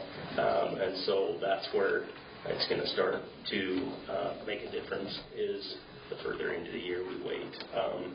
We have probably the potential to be anywhere between $5,000 and $7,000 in revenue difference in July alone, if we can't get things rolling. With the employee that quit, it created a situation where I've got my guys on 5/8s instead of 4/10s, and I've actually had a couple of them willing to come in and stay late and haul gravel. The old L9000 can only haul so much, and we're moving it in as quick as we can, but it's just not going to add up to what it needs to make the difference necessary. And that's the only thing keeping us from using the scales now, which is good. Yeah. So Gary, I spoke with Gary again last week. Gary will be down here this week sometime to calibrate. His equipment was all being calibrated by the state last week, and that's just like a couple-hour deal. You can finish getting things hooked up in one day, and then it would be ready to go. Scales would be ready at that point. Yes. Yeah. The building, of course, has been done for a while, and TJ's been out there and got our computer hooked up, and it's just waiting for Gary to come as well. And like I said, he is planning on coming this week. So dry season, is there any reason why we can't use those scales? We're not driving through mud. I mean, you're telling me we can't use the scales until we get the gravel in. At least a little bit more. Well, here's the deal. Once we start using it, I don't know how you add gravel while you're open. You could do a load here and a load there, to richen something up. But once we start, I don't know how to do that in between the public using the route, unless we do it on a Sunday. Better the day, the better the deed. I see what you're saying. Yeah. So what do you guys recommend then? How we Yeah, get gravel out? what's the solution here? Lance doesn't have time, you don't have time. I don't see, It's not going to magically appear. We're going to have to outsource, I guess, or make it appealing enough, more appealing for the boys to want to do it. And Lance has even offered his guys to work on their days off, but I hate for them to, and this is the kind of guy Lance is, but then they would be hitting him to clear out their overtime, their comp time on the road department's deal, So. Well, I think that when we sit down and have this budget conversation, and if you want to involve all three of us, that'd be fantastic. That'd be awesome. Then let's talk about some bulk gravel coming in, what some options might be to get some gravel around those scales. I figure with the 4 doubles that Lance has, it would be about 8 days of gravel. So it's not like it's something that's out there and non-obtainable. But 8 days of gravel. But the problem is, he doesn't have the 8 days. Right. And he doesn't have the manpower for 8 days. So we can say, well, we can do it in 8 days, and we'll be here a year from now going, we haven't quite got the gravel there yet. That's what I'm trying to say. 8 days, if you could do it. I'm just trying to put a number out there with something to give you an idea how much we're at. And that gravel comes out of Treasurton, right? Treasurton. There's still plenty there now. Well, the majority of it's pit run, which we need that foundation. You don't need that good gravel. We won't put 6 inches of good enough, because I think here for a year or two it's going to be flexing and molding in, so we'll just put enough to make it good for the traffic. And then we'll build it, polish it off with a load here and there later. We'll probably put 2 or 3 inches of the screen drill base on it. But it's mainly pit run that we need. Okay. Perfect. Thank you, guys. Thank you. Thanks. Sorry, I'm running you way over. Travis says we can do it. Travis, come on up here, buddy. Mine's easy.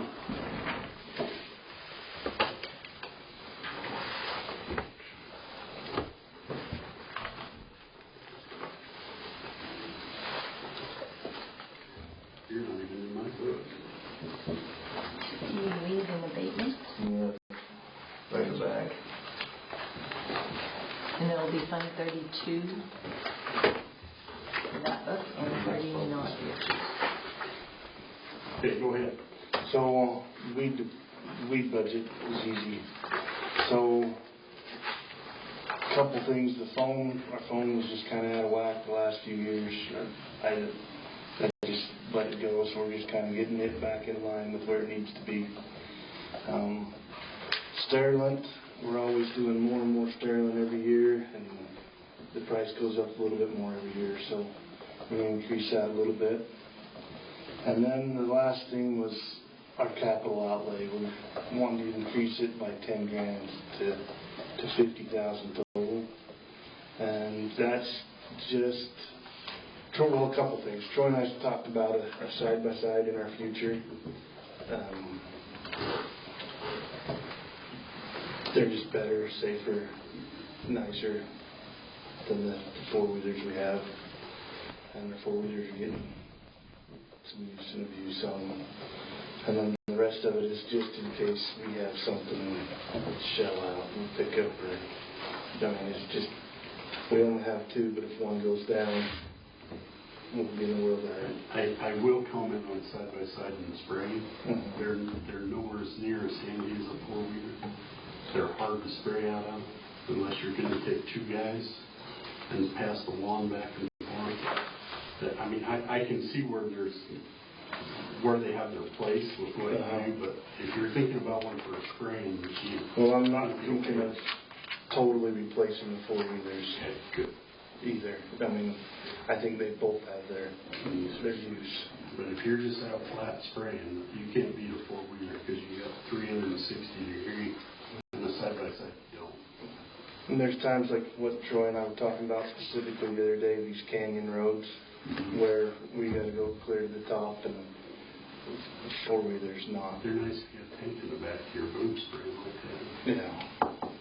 So the other day, we got word that there was some direct load up clip, and I was able to go with Travis, and it took us a long time to go in the pickup, and I said, anyway, it would be really nice if they could, in the afternoons when the wind is blowing, be able to jet up these canyon roads, all of them, and take a 30-gallon tank with them and get the oddball weeds, noxious weeds, while they're scouting.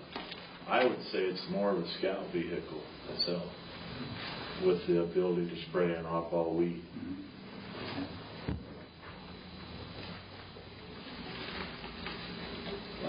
That's just for the weed. The abatement is kind of the same story. I think we adjusted the phones on it, and they had zero capital outlay last year, and so I asked for $50,000 in theirs because the same deal. If they have a pickup go out or a fogger or something, we'll just be done.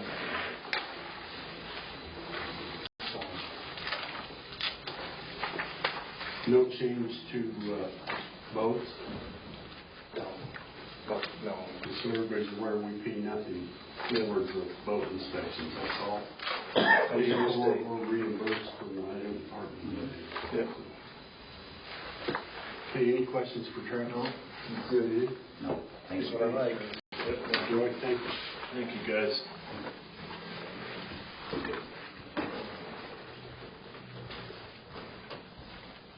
Okay, next on the agenda is George Young, Preston Columbus, posting the fairgrounds.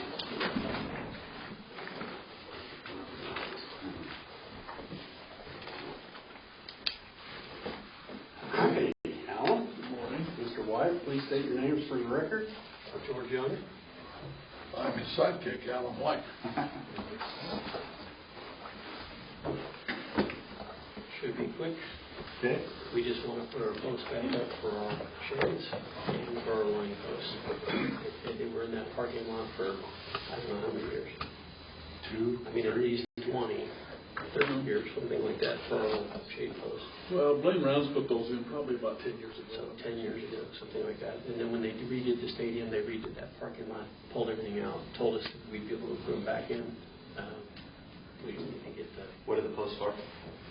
So we have 3 posts and 2 posts. There's shades, so and they only go up during the 3 days of the rodeo. So the posts are removable then? Yes, yeah. So what all we're going to do is pour the ground, put in a sleeve, and then those posts go up for rodeo. They come back down for fair. Our line posts go in for rodeo. They come back down. So they're literally there to use 3 days. Or 4 days now with this slack day.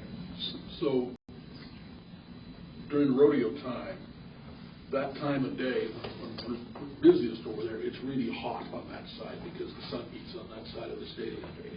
And so that was the reason to put up a shade to begin with, to make it more comfortable for people who are in line out there waiting to buy a burger. Would it be just as easy to put temporary posts up? Well, you're stretching a sunshade from the building to that post. So I'm not sure what kind of temporary post I could put in that would be able to hold that. Well, instead of a sunshade, what about like tents or something like that? So we have in the past parked a trailer out there tied to that. We have in the past put up tents. They're just a lot more labor intensive, and we don't have the tents. We have the shades. There was there was some concern about getting a trailer in to unload the time stock. Is that still a concern? Because we're right there on the way? Yeah. No, that doesn't happen. That doesn't happen during rodeo. They bring them down prior? They bring them through, and then they bring them through the rodeo, grounds during rodeo. It's all the other times, though. Yeah, we can't have that stuff up during fair because they bring those in, and that's why we don't have them during fair. But we don't have, 1/10 of the people in line during fair either. Yeah. So we're not worried about line posts or those shades for fair. So you're asking us to basically tear up the new asphalt and... Well, we'd just be coring it. No, we would be coring it and then put a sleeve in. He's talking about sleeve. Yeah. You just drill a hole in down that's not very big, and then put a sleeve in that we can then put a pipe into. That'll have concrete around it. It'll have concrete around it, yeah. So we'll probably end up coring 12 to put our 2-inch sleeve in. Flush with the top of the asphalt, so they're not a trip hazard. Flush with How the top. do you keep the garbage out of them when you pull your post? So my intent will be to pour those such that we can put a small metal cap in when we're not using it as flush. That's flush with it, so it's not a trip hazard. So it's not a trip hazard, because that's the first concern I had too. So I think the way they had before, we just didn't have anything covering it at all. It was just a 2-inch hole in the ground. But they did accumulate trash, so we have to get in there with like a baseball spoon and try and get stuff out every now and then. So that's why I would prefer to put caps on this time. And they would just be up for the 4 days of the rodeo? They're up for the rodeo, yeah. I mean, if the rodeo ended up getting extended to 5 days, then they'd be up for the 5 days of rodeo. They're up for rodeo. I think that's the best way for us to say it. We put them up for rodeo, and then they come back down. You're over the fair. Do you see any problems with bottlenecks putting those back in? Bringing people around? I mean, not any more than a line. I mean, you know what I mean? And the line's there, whether people are. And actually, our line posts help us keep that aisle clear. Keep them directed. It keeps everybody directed. So putting in our permanent line posts would actually make that easier.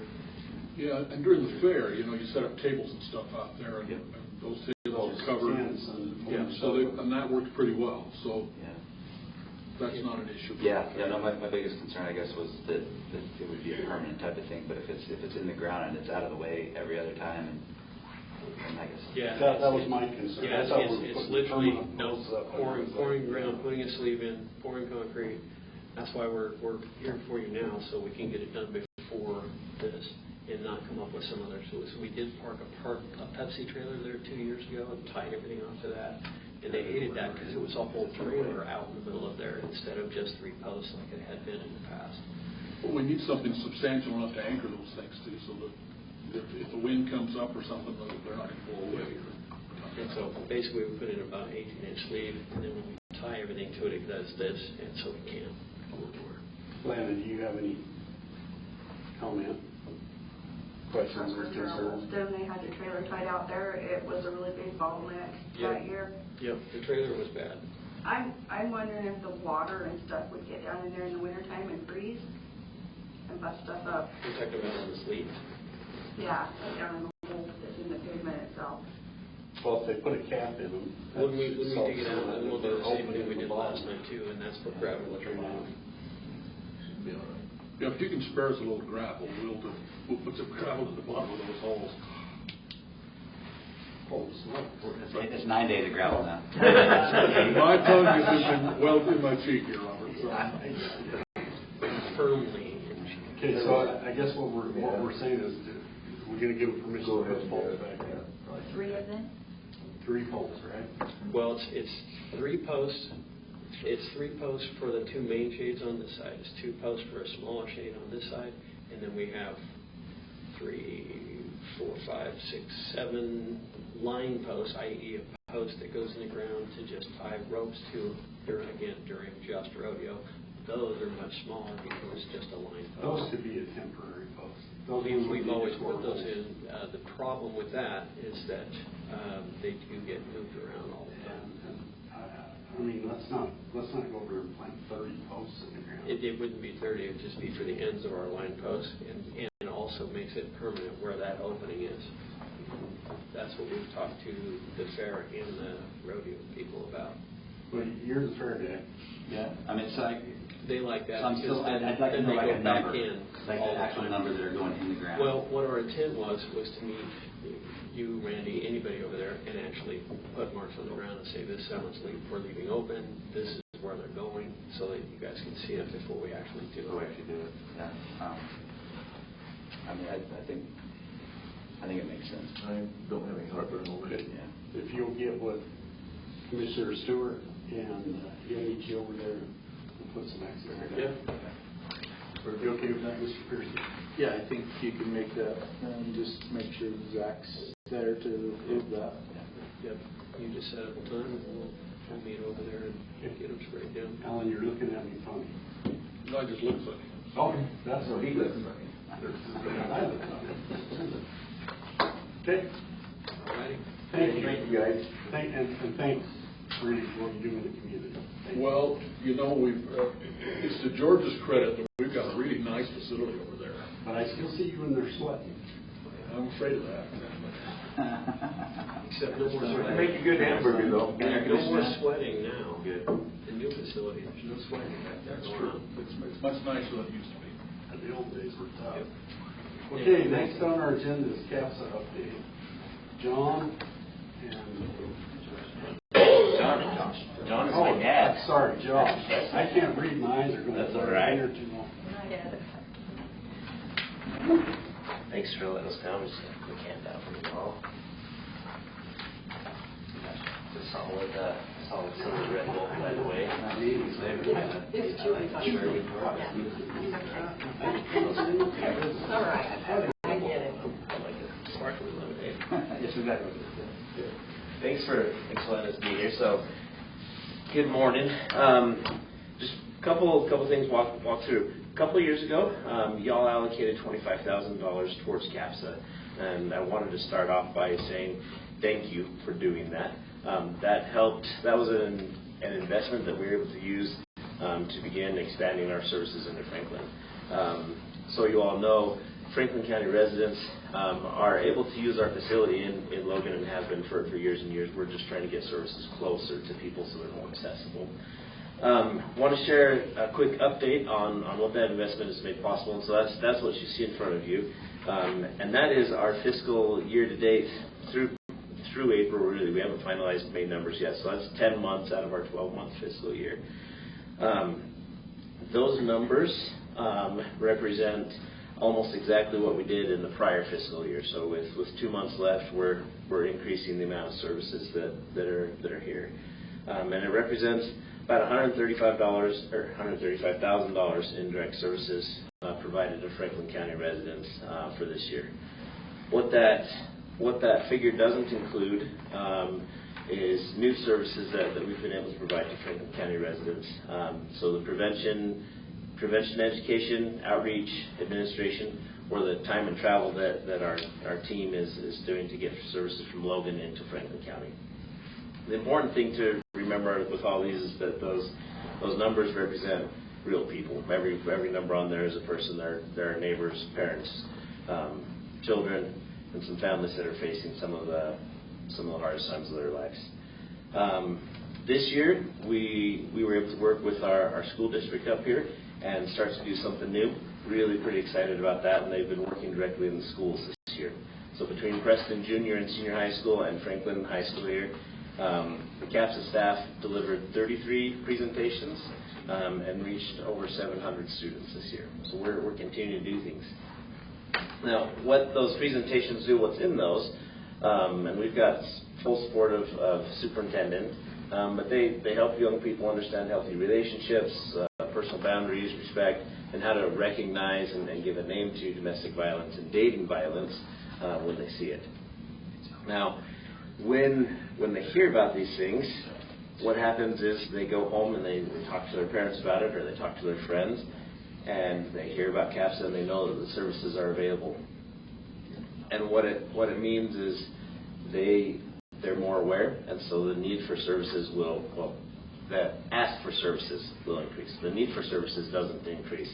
It's just that the ask will be there. So with that, our demand for services has continued to go up, and so today, really respectfully, we're requesting that you would put into the blender, as you mentioned, Commissioner Swainson, that a request for $35,000 from the Franklin County Council to help sustain and expand the services for the residents here in Franklin County.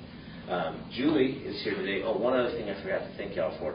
For quite a bit of time, Julie had some office space here in this building and was able to meet with clients there. She's still here frequently and working with the courts, as though we're now in Franklin County Medical Center.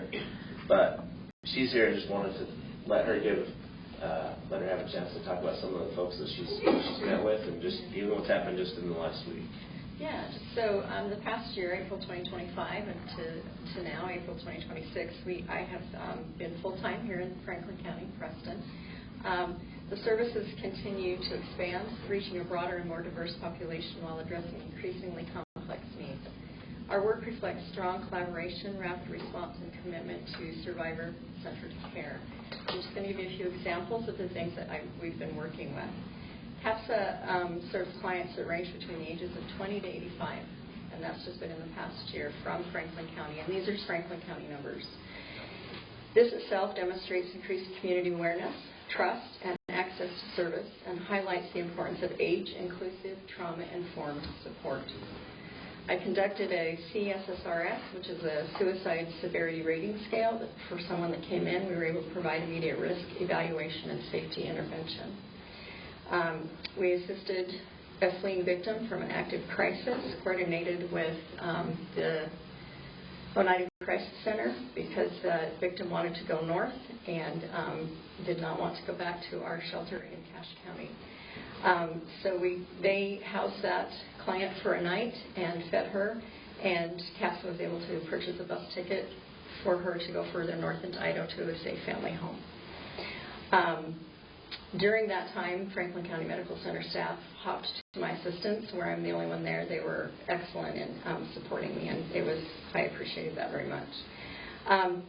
We continue to collaborate with the Larson Cent Library. I meet very regularly with a client there who feels more comfortable meeting at the library. They are able to reserve the boardroom for us, and we put up a divider for privacy, and so that client feels better there. The Franklin County Medical Center CAPSA office, the average of people that I see and visit with on a week is about 4 since I've been here. Last week we had a little surge. We had 7 clients there, and that includes therapy services as well as the social services that we are actually seeing in that office. I just want to share with you one success story that happened a bit at the beginning of our time here. This is the caseworker that wrote this for her. When the survivor first reached out to CAPSA for help, she was facing an overwhelming situation. She was living in an abusive relationship marked by emotional manipulation, physical violence, sexual abuse, and intimidation. Her partner frequently abused alcohol, and many of the incidents of violence occurred in the presence of their younger toddler.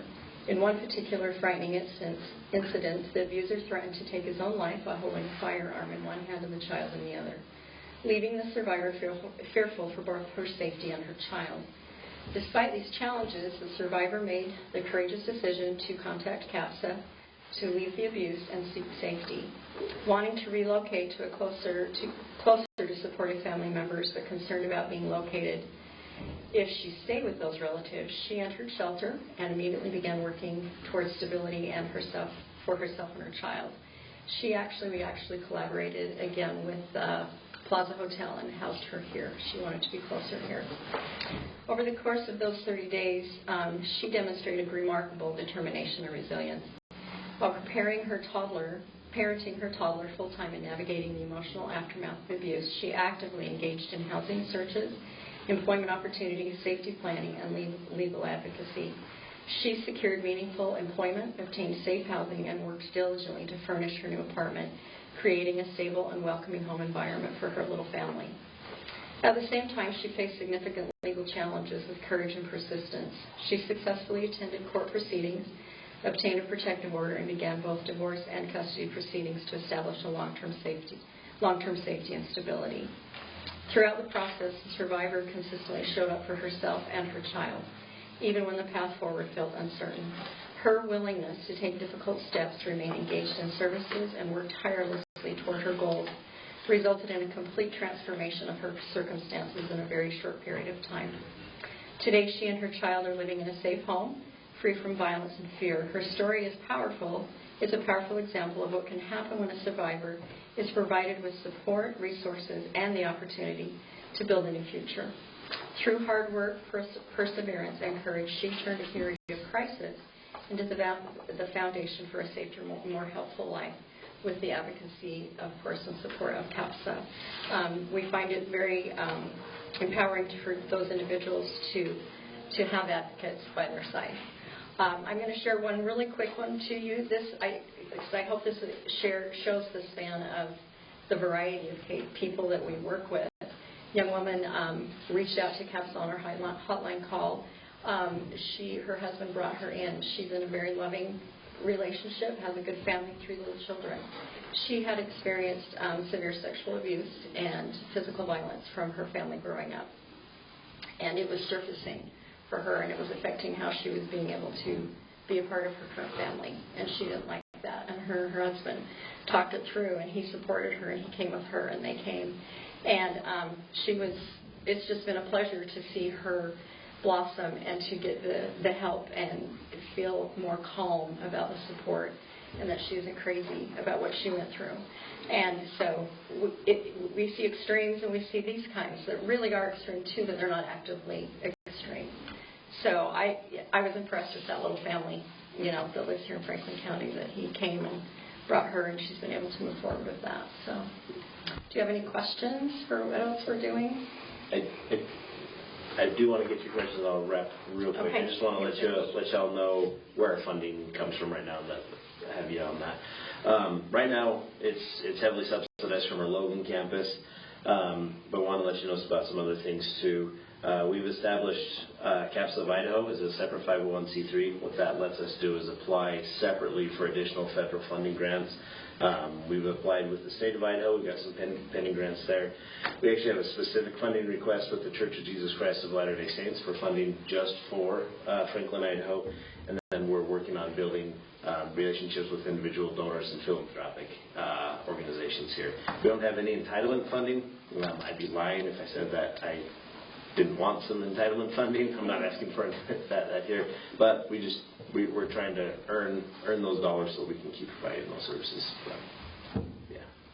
I would have a question. How much of your funding comes from the government? Yeah. At our current point in time, we are about a 60-40 split. 60% is government and 40% is private. Yeah. Our total annual operating budget is just north of about $7 million.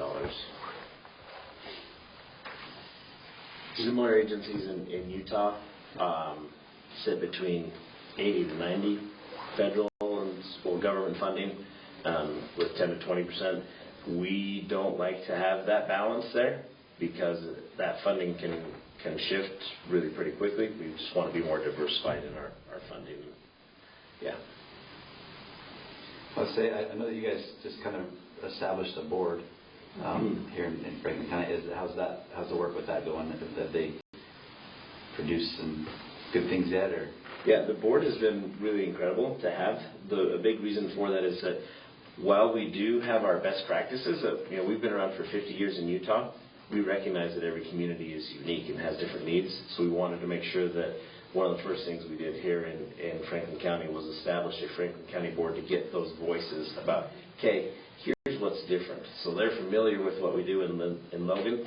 Okay, let's take the best of what we do there, but then apply it in a Franklin County way. Yeah, it's been successful and very helpful to us. Good. For sure. Yeah, definitely.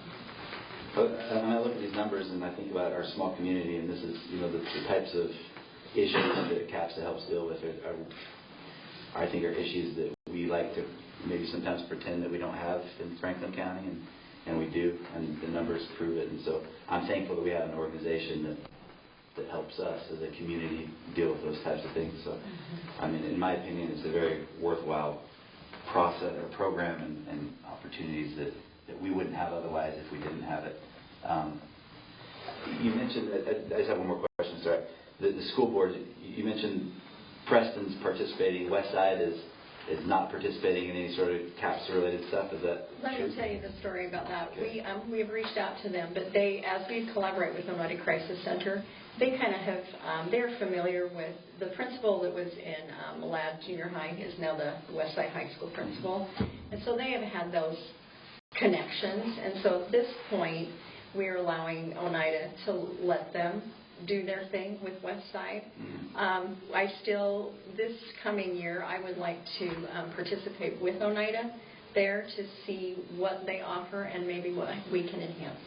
So that's my goal going forward with Westside. So yes, we're very aware of Westside. But that's kind of what we wanted to do for Oneida. Zan, any questions? Okay, well, we appreciate you. Appreciate what you do, and normally my response would be we'll put it in the blender and see if, but my response is going to be when our blender's done, we'll see what's left. Sure. Okay. Because this is really not one of those departments that we're required to fund. Right. And so we'll just, when things shake out, we'll see what we're at. Yeah. That's what we ask. We understand that. We really sincerely appreciate it. Yeah. Like, I know that's a real consideration, not just the lips service. So Yeah. I appreciate it. Thank you all. Thank you. Yes, sir. Can we chat later about that fundraiser? Yes. I'll call you. Yeah. Okay. That sounds good. Thank you. Okay. Next on our agenda is the US 91 corridor update plan. Nathan. Hello, Commissioners. Good morning. My name is Chris Pearsall. I'm with the Idaho Transportation Department. We have Nathan Cleaver here from Keller Associates. Keller recently completed the US 91 corridor plan. We came out here last August, I believe, and visited with you guys and visited with the city. And we are back today to present our findings. Was there some psychedelic drugs involved with this intersection? Just normal engineering. Yes. One of the Just same. the ones. Yeah, just a few. Dan and Mr. Packer, if you guys have any questions or comments while we're going through this, please feel free to participate with us because it's going through your hand. Thank you. And we are also presenting to the City Council later tonight. Yep. Oh, good. Perfect. So before we get into some of the intersection solutions, has wheels on it. I just want to give a brief overview of what we studied. So our study included pavement conditions, bridges. There's happens to be one bridge and one culvert on the corridor. It started from the state line all the way up to this intersection here. We looked at safety, crashes, and overall capacity. And so there was 9 intersections total that we analyzed for capacity. We hired a company come out and they counted every single all the traffic that we have on there. Over the last 10 years, we see that the road has increased in volume by 2.1% year after year after year. So Mayor, just come around and pull up some of these empty chairs right here so you can see. Come on, Mayor. Thank you. I'd be happy to do that. I feel that right in front of you guys. Appreciate that. Thanks. So you can see what they're talking about. It's like a whole little Not here. The nasty. You guys able to see it okay? Yeah, very good. Okay. And so your traffic has increased about 2.1% each year. When we looked at crashes, we started in 2020 and went through 2024. We know there's some recent crash that is not in this data that we have.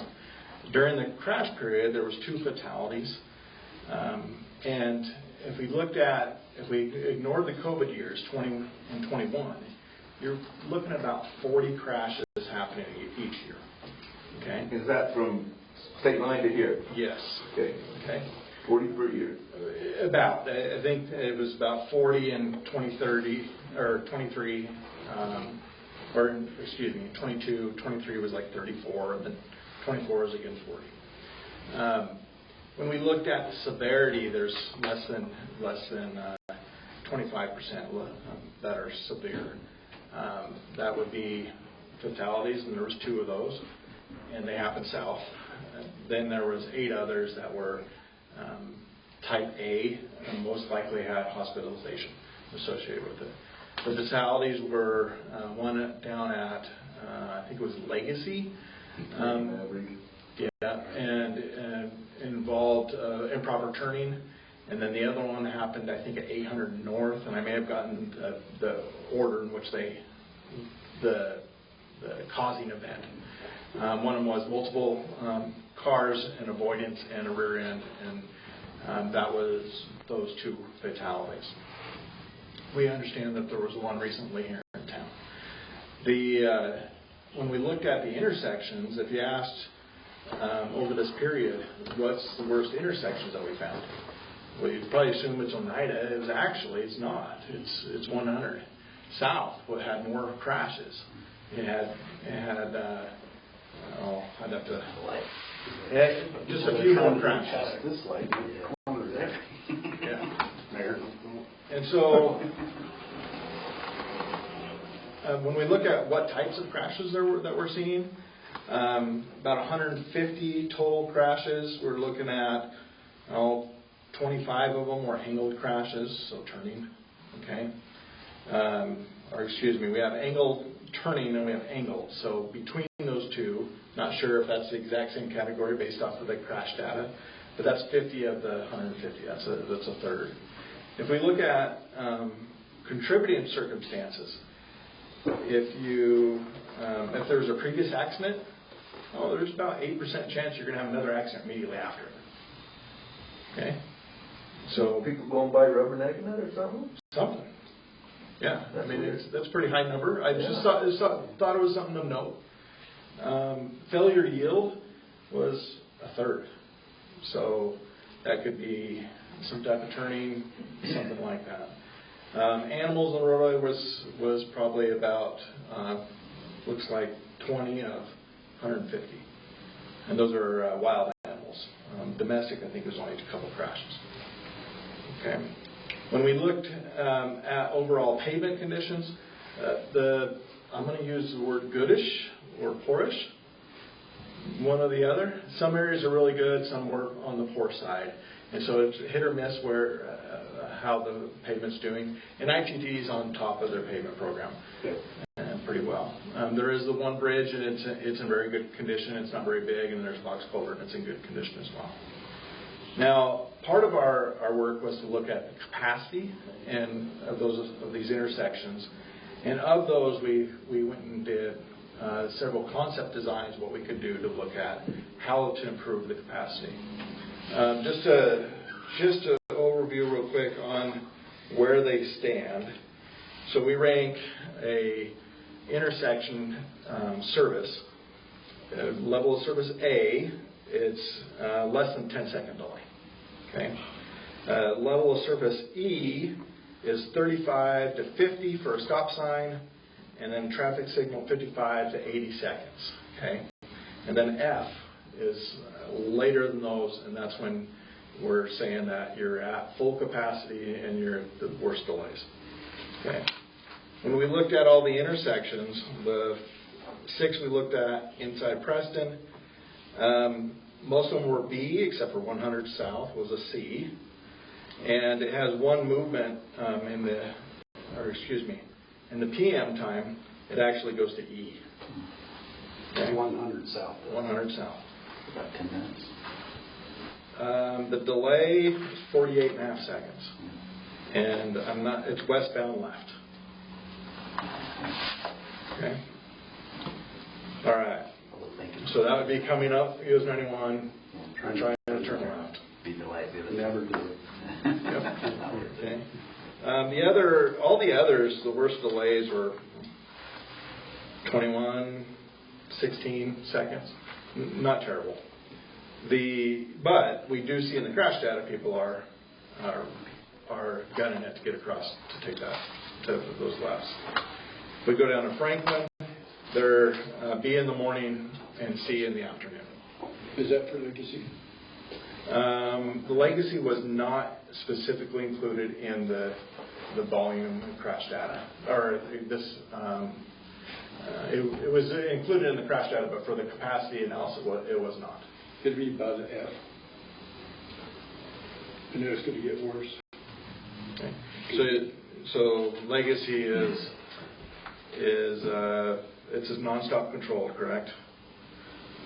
So it's about a minute delay, more than a minute delay? At least more than a minute. I think I sat there for a couple of minutes yesterday. Okay. But yes.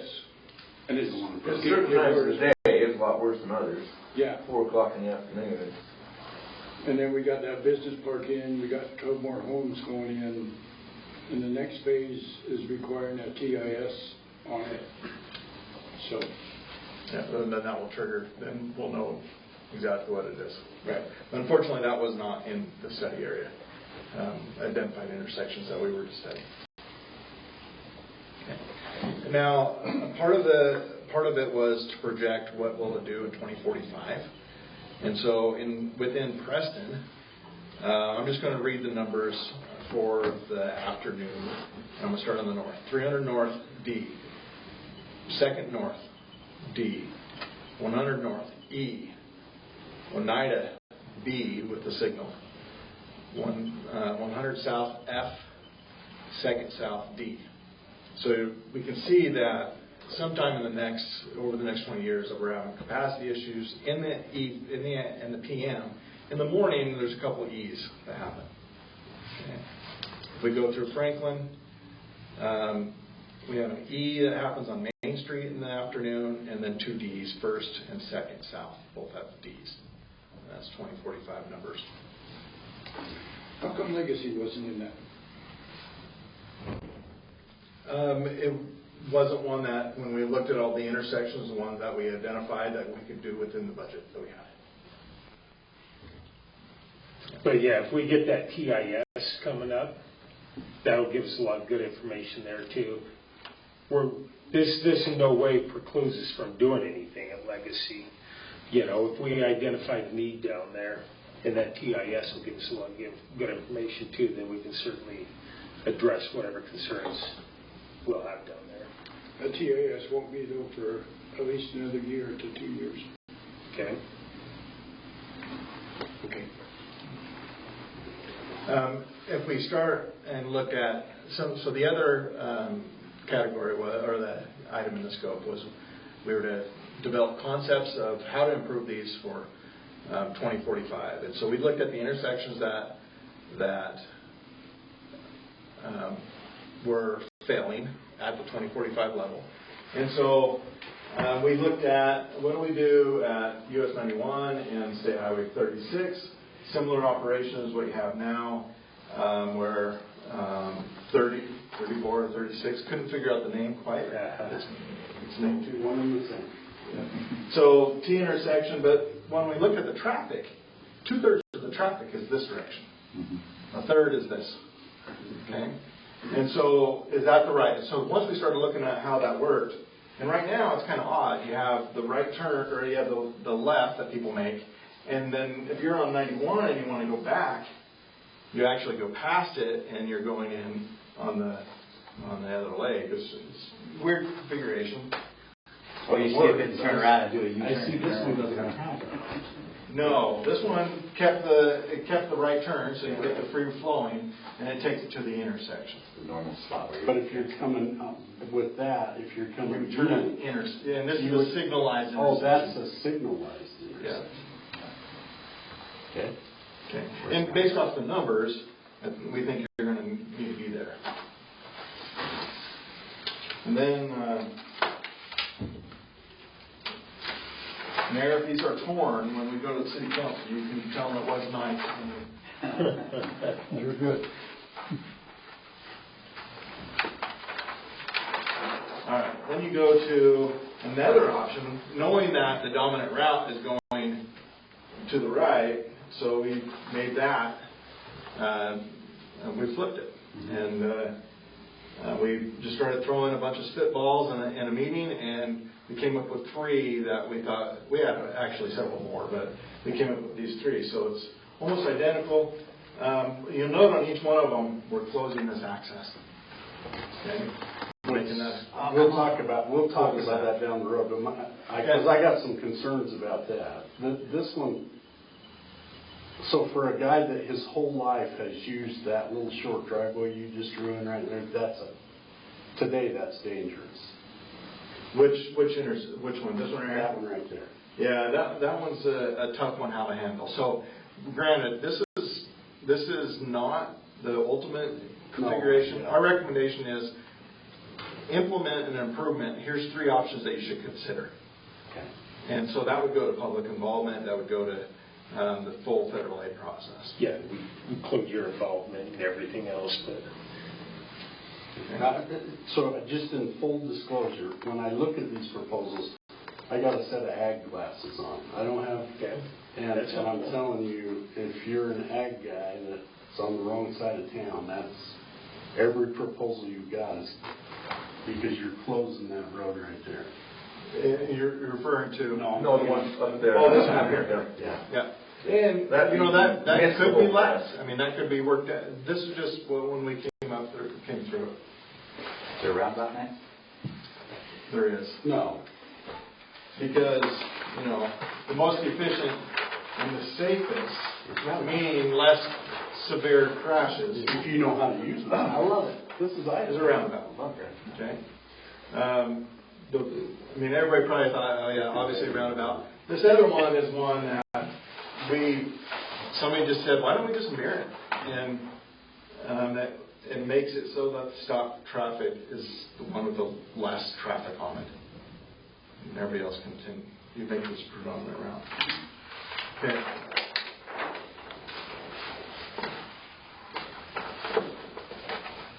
And then on each one of them also, we'll recommend that you close, that State Street be closed. We know that 225 homes are going up here.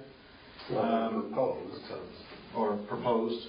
And if that occurred, the roundabout should be fine. The original configuration, the first one we showed with the left, might have to dual lefts with those additional vehicles. So then we went and looked at through town. Should I rotate this so north is north? Yeah. Okay. And I should have given you guys these maps that I have sitting right here. All right.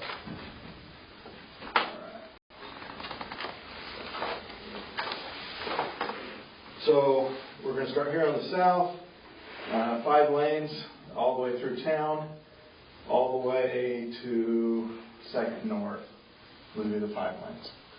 Okay, how is that accomplished? What we heard from City Council the previous time we were here was that they were willing to give up 4 feet of existing sidewalk to make that 5th lane happen.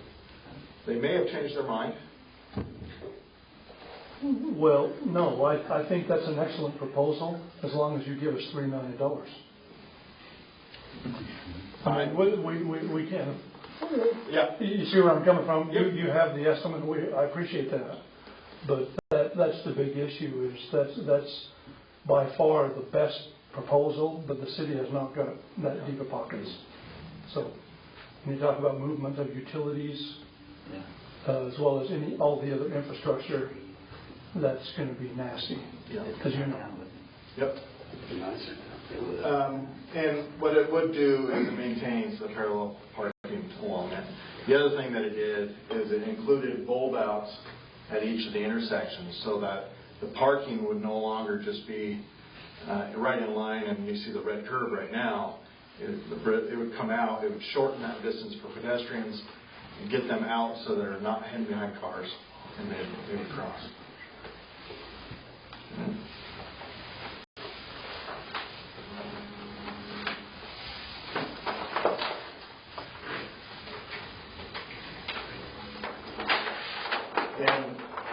And this one would also go through a future project. It would go to public involvement. But this is a starting point to help establish budgets. Nathan, the road east of that, that's what is that something that you're expanding? I don't know what you're talking about. Just right there. Up top grade. The top road. That's just we're showing. That's the same road. Yeah, I'm sorry. Showing both north and south. I thought east or something. No, sorry about that. Okay. It's the same road, it was showing different dynamics. Got it. Okay. Those maps aren't in this packet we have, right? Yes, they are. They're actually here in the packet. You can have them Well, on. then Yeah, they're right there. We don't need those. Mayor, well, this is bigger. You've got one. This is better by far. Yeah. This one you can use your imagination. Yeah. And so then, if we look at 400 South and 100 and US 91, this one is the one that operates the worst. And I thought it had the most severe crashes as well within town at the time of the study. But we came up with a intermediate option, which is not allow the cross traffic cut through. We know politically this might be tough to implement. It's simple, low cost. It would just be putting a center barricade in the middle. You go to future, we recommended that you, that the ITD implement a traffic signal at 400, and then we had, or excuse me, at 100 east, I guess that's still on it. And then we're able to keep that still as a live intersection at this other one. And we could keep the railroad tracks open. We'd have to relocate one of them. But the 100 south would not have access to that one. 100 south would come to the intersection. I mean, 100 going south. So it'd be... oh, this one right here? Yeah, that one. It would still have a full intersection. It would still have a full intersection? Yeah, we're not. Oh, we say right turn only. They would not go left, okay. Correct. Got it. And we looked at, how much, I mean, the next road's down here. That doesn't come through. Yeah, you're right. It's another block. You got to go all the way to 8. Yeah. It's more so they would have to come over here and then come back up, circle around for a left out. Those were the options through City of Preston.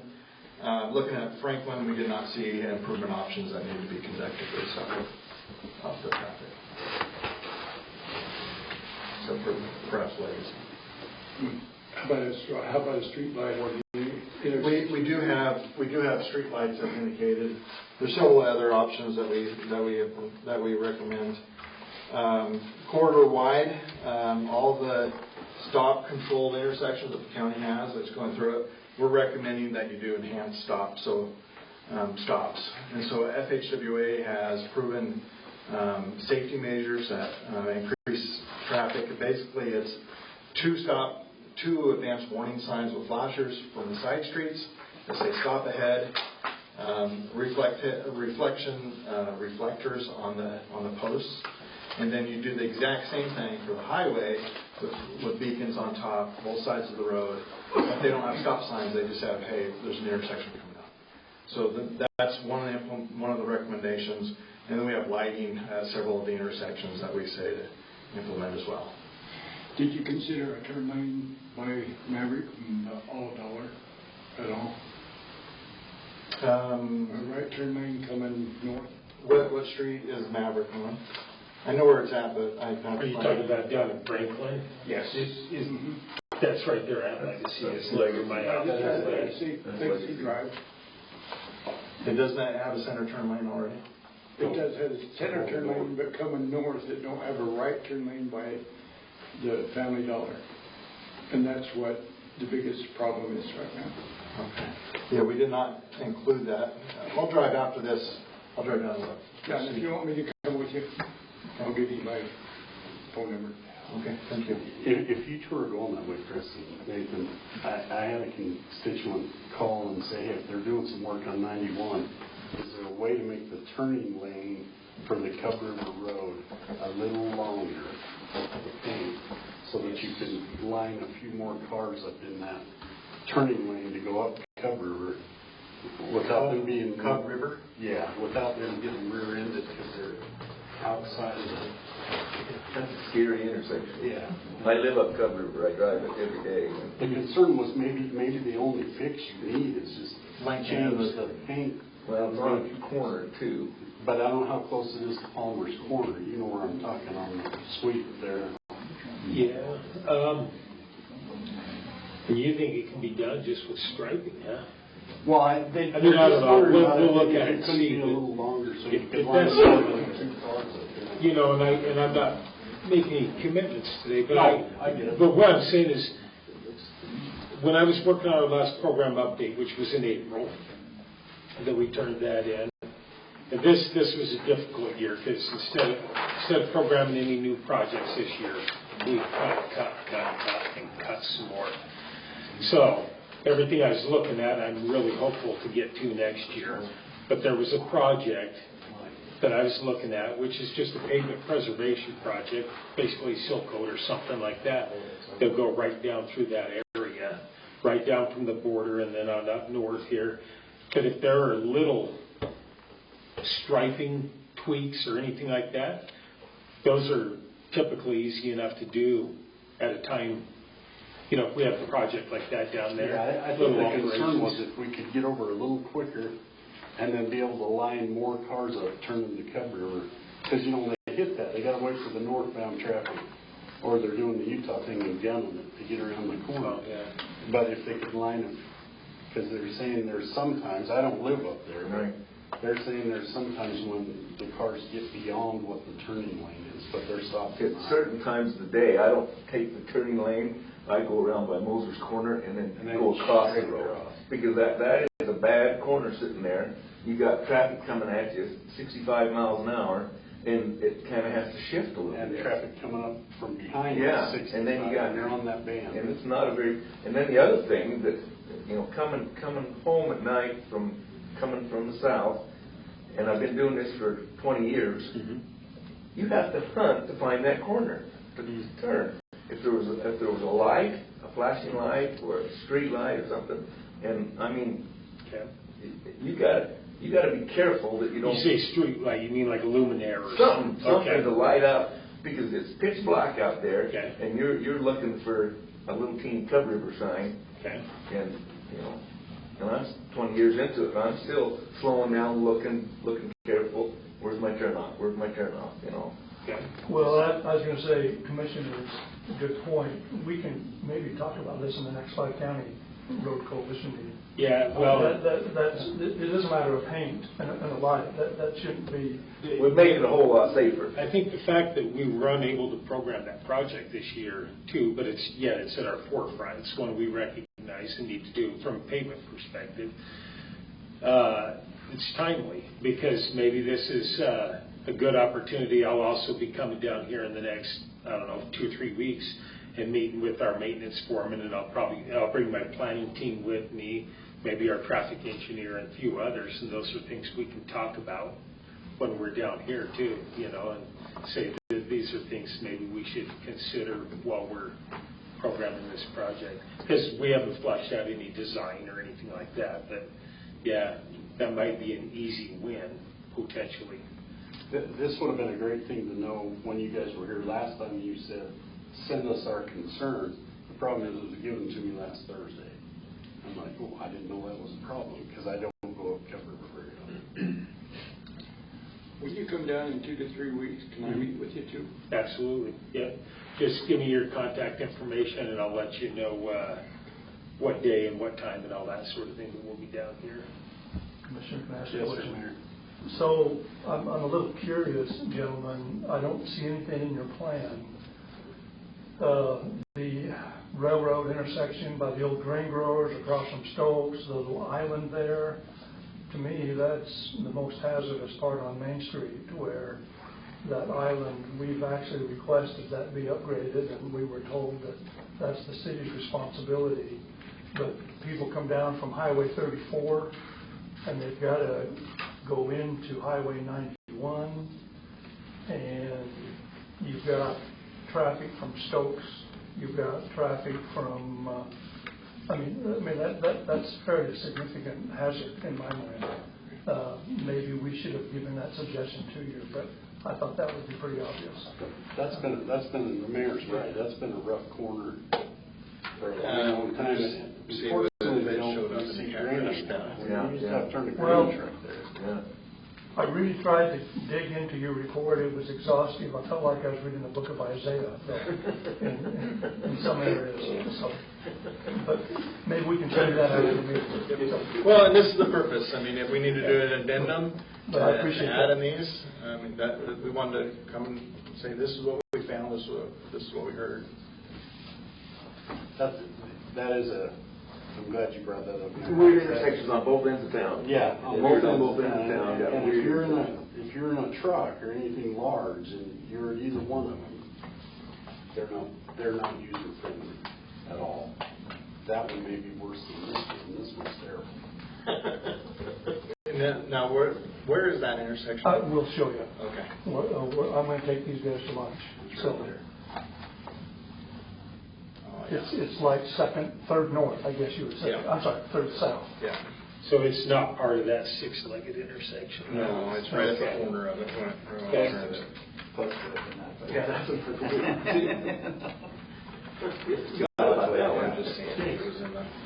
Thanks, man. Anything else for these guys? You got anything else for us? Or maybe you wasn't done and I'm shutting you off. I don't know. No, I mean, I appreciate Chris and knowing that they can plan, and now's the time they're doing a 7-year plan, and so each year they're adding projects, and this is how you get your next projects. Yeah, and in my opinion, I'm just thinking from a safety capacity perspective. When we program a safety capacity project, we can program up to $25 million per project per year, but it has to compete statewide. So we're competing with Boise, Coeur d'Alene, Idaho Falls, Pocatello, all over. I think there's a lot of potential here in Preston. I see some areas that could use some real improvement. And it's funny, for a city of 6,000 people, there's some opportunity to do some things here that I think would compete really well. And so I think that's why it's so important that we have the input of the commissioners and the input of the city council and the mayor and so forth to see if we can agree upon some really good projects. I think the projects that Nathan and his team identified here are pretty significant. I think they would actually compete really well with the safety issues that we've had over the years, and with the growing traffic volumes that we have down here. These plans look out 20 years, like you said, and they'll outlive me. But I'm really hopeful that we'll have an opportunity to do something here. As I look through the district, and we have some other areas in Shelley and Pocatello and some other areas, but this one's like a big flashing light to me right here in Preston, Franklin County. So I think we have some real opportunities here, and I appreciate all your input, and I appreciate you letting us come and speak to you today and back in August to discuss these things. Mr. Chairman. Yeah, go ahead. And I appreciate that. What I can tell you is there's been some other factors also, but over the last few years of growth, I've had more cases dealing with vehicular manslaughters in the last couple of years than I've had the previous 10 years before. And that's very concerning. Yes. The numbers have increased drastically, and I'm sure part of that is what you've outlined is these factors of some felling grades in some areas, and not necessarily felling grades, but potential for felling grades and how the increased capacity, the increased numbers. There's been other factors also as part of those crashes, but I think it is something that ITD really needs to look at seriously. I certainly don't want to keep on handling vehicular manslaughter cases. We don't want you to Anything we either. can do to prevent that is a huge benefit. So thank you for putting this at the top of your priorities. Thank you. Well, we're honestly, we're just grateful that you know who we are and where we're at. So just keep us on your radar. Yeah, well, we try to have good working relationships with all the counties and all the cities, and this one's going through a lot of changes. It seems like a lot of growth, and that's certainly, it's a really important place. So, yeah. Okay. Yeah. Thank you. Thank you very much. Thank you for letting me read a little bit. Okay.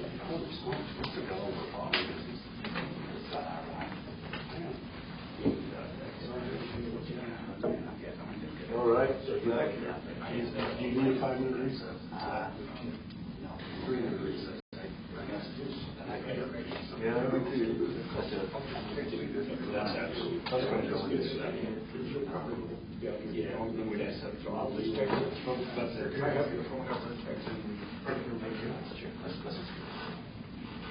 I'll shower through this. Okay, so next on our agenda is a letter of support for Franklin Soil and Water Conservation District. It's an annual. It's their annual budget ask that is matched by the state of Idaho to fund somewhat of their program. I don't have any heartburn signing that, or I don't have any heartburn with the donation. I do have a little bit of heartburn that I think they should be here in person to explain how the $6,500 was used last year, and maybe what some of their ideas are for using it next year. So with that, I would entertain a motion. Unless there's any more discussion. Nope, I'll just echo your concern, and I would make the motion that we sign a letter of support for the Franklin County Soil and Water Conservation District. I'll second that motion. Moved and seconded, all in favor? Aye. Aye. I will make a note for next year to make Personal request, yeah, from the county of some sort. Yep. Outside auditor bids. You'll notice you sent us 3 or 4 quotes. Camille, I'm going to turn this one over to you. You've had a chance to look at them. I know Janet, I texted them to see if they'd come in and talk. I have Janet and Vic both review these with me, and I sent them out to you gentlemen as well. The one that Janet and I both feel very comfortable with is the Jones Simpkins out of Logan, Utah. That's the one They were fast. Both Utah people were fast, or companies were fast in getting back their information to us. I've struggled trying to get any Idaho ones. We've had one out of 5 that I reached out to. When I was on a clerk's call, there are less and less auditors in the state of Idaho that are participating with the clerks anymore. I noticed the Idaho bid was maybe just a hair sharper than the Utah bid, unless you needed something else done, and then they were just having. I was concerned about that one because they're not close. It's nice to have your auditor close. And he felt like we could do, quite a few of it over Zoom or running back and forth. I like the Logan idea better. I've heard lots of good things about Jones Simpkins too. They are already familiar with Casell. They already are doing Cache County government audits, so they're aware of it. And they also committed that they could be done by the May 1st. Okay, so we have 3 quotes. We've had the explanation. Any other questions for Janet or Camille? No. I would entertain a motion. I'll make a motion that we accept the bid of Jones Simpkins to do our audit. I'll second the motion. It's been moved and seconded. Just a little more discussion. Is this a multi-year contract that we can sign with them, or is this, we got to renegotiate every year? We'll probably just try it out this year and then renegotiate after that. Remember, contracts are yearly. You can set them out for years, but they have to be What I talked wanted to about lock every in year. was the price. Was what I was looking at locking in. Okay. Thank you. All in favor? Aye. Aye. Next item has been removed. Oh, sorry, I just didn't get your text until just now. It's okay. Computer arts project quote. I assume this is you Yes. also. So this is, yeah, you better stay for this I'll too. turn back to this one. Okay. The computer arts, see, they're upgrading their financial systems and then they're also upgrading their recording. Janet uses a section of their financials, and then we of course use this as a recording. Since we're still in the mix of updating and adding in all our index cards, we need to probably still stay with them. So to get this, we have to agree to doing the new server, and then it's $3,700 for the financial and $3,400 we have to commit this fiscal year to be able to have them lock in and give us their upgrades. That's this year, not coming up fiscal year, this year. This year. So 7,000, 7,500. Yeah. So 8,000. it's all fun and games when you have to work with computers and softwares. Got to build it's getting ridiculous. Build in way to got to buy a new update. It's Questions? No. just sorry to be the bearer of bad news. I'll make the motion that we approve the computer arts project quote. I second that motion. All in favor? Aye. Aye. Next on the agenda is resolution of streaming broadcasting commission meetings. Y'all had a chance to look at that. We talked about it 2 weeks ago. Did you see anything that you didn't like? like a straightforward Good. review. Everything we talked about. I think it's the way to go. I'm going to need a motion to adopt the resolution. I make a motion that we accept resolution 2026-6-08-A on streaming and broadcasting on commissioner meetings. I'll second that motion. All in favor? Aye. Aye. We also have a resolution for ambulance fees. We haven't returned that to you. Yeah, Janet actually found that in the Idaho code that we needed, we changed our fees last time and we're charging the county residents the same, that we needed to pass this resolution. This is just to make it up to speed on Idaho code. So we've already, this is So all. it's no changes in what we talked about? No changes, we're just going to try to, Janet found it in Idaho code that we need to make a resolution. So I make a move that we accept resolution 2026-06-08-B on the change in our ambulance fees. Is there a second? I'll second that motion. All in favor? Aye. All right. Aye. Also, this next one, we have moved Hannah in the ambulance to full time. So that means basically we've got 2 advanced EMTs full time, 5 days a week, sitting out there. Also, I think, and I had a long conversation with Tyler Friday, and I'm not going to go into that. I did get this straightened out, and we'll talk about it next week when we got more time, because I got to go for the ambulance board too, and that's a month off. But I got this hammered out, and I think we'll be all right. But Tyler was very happy with what's going on with our billing, and it's kind of got up to speed, and you're seeing a lot more revenue come in. Janet was concerned about checking balances and everything, and I got Janet and Hannah calling together, and they've got that hammered out, and it's going forward and looking good, and so we're happy with that. So we just want to make a motion that we keep Hannah as a full-time office help, or move her to full-time office help. My question is, what does that do to the budget? Are we okay? It is. Yeah. It works in the I think our budget. budget in ambulance has been better and stuff for quite a while. Okay, that was my question. And that billing, yeah, mine too. In the A budget, it's still underneath at this point, yes. Seems like a good thing for the county too, to have those And- full-time. Have a little better, more solid coverage, kind of. I mean, they were covering it, but it's going to be a little easier now. Yeah.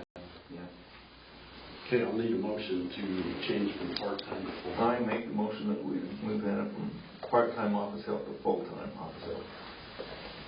I'll second that motion. Moved and seconded, all in favor? Aye. Aye. Aye. Idaho Office of Emergency Management 2025 Subrecipient Award Agreements. Camille?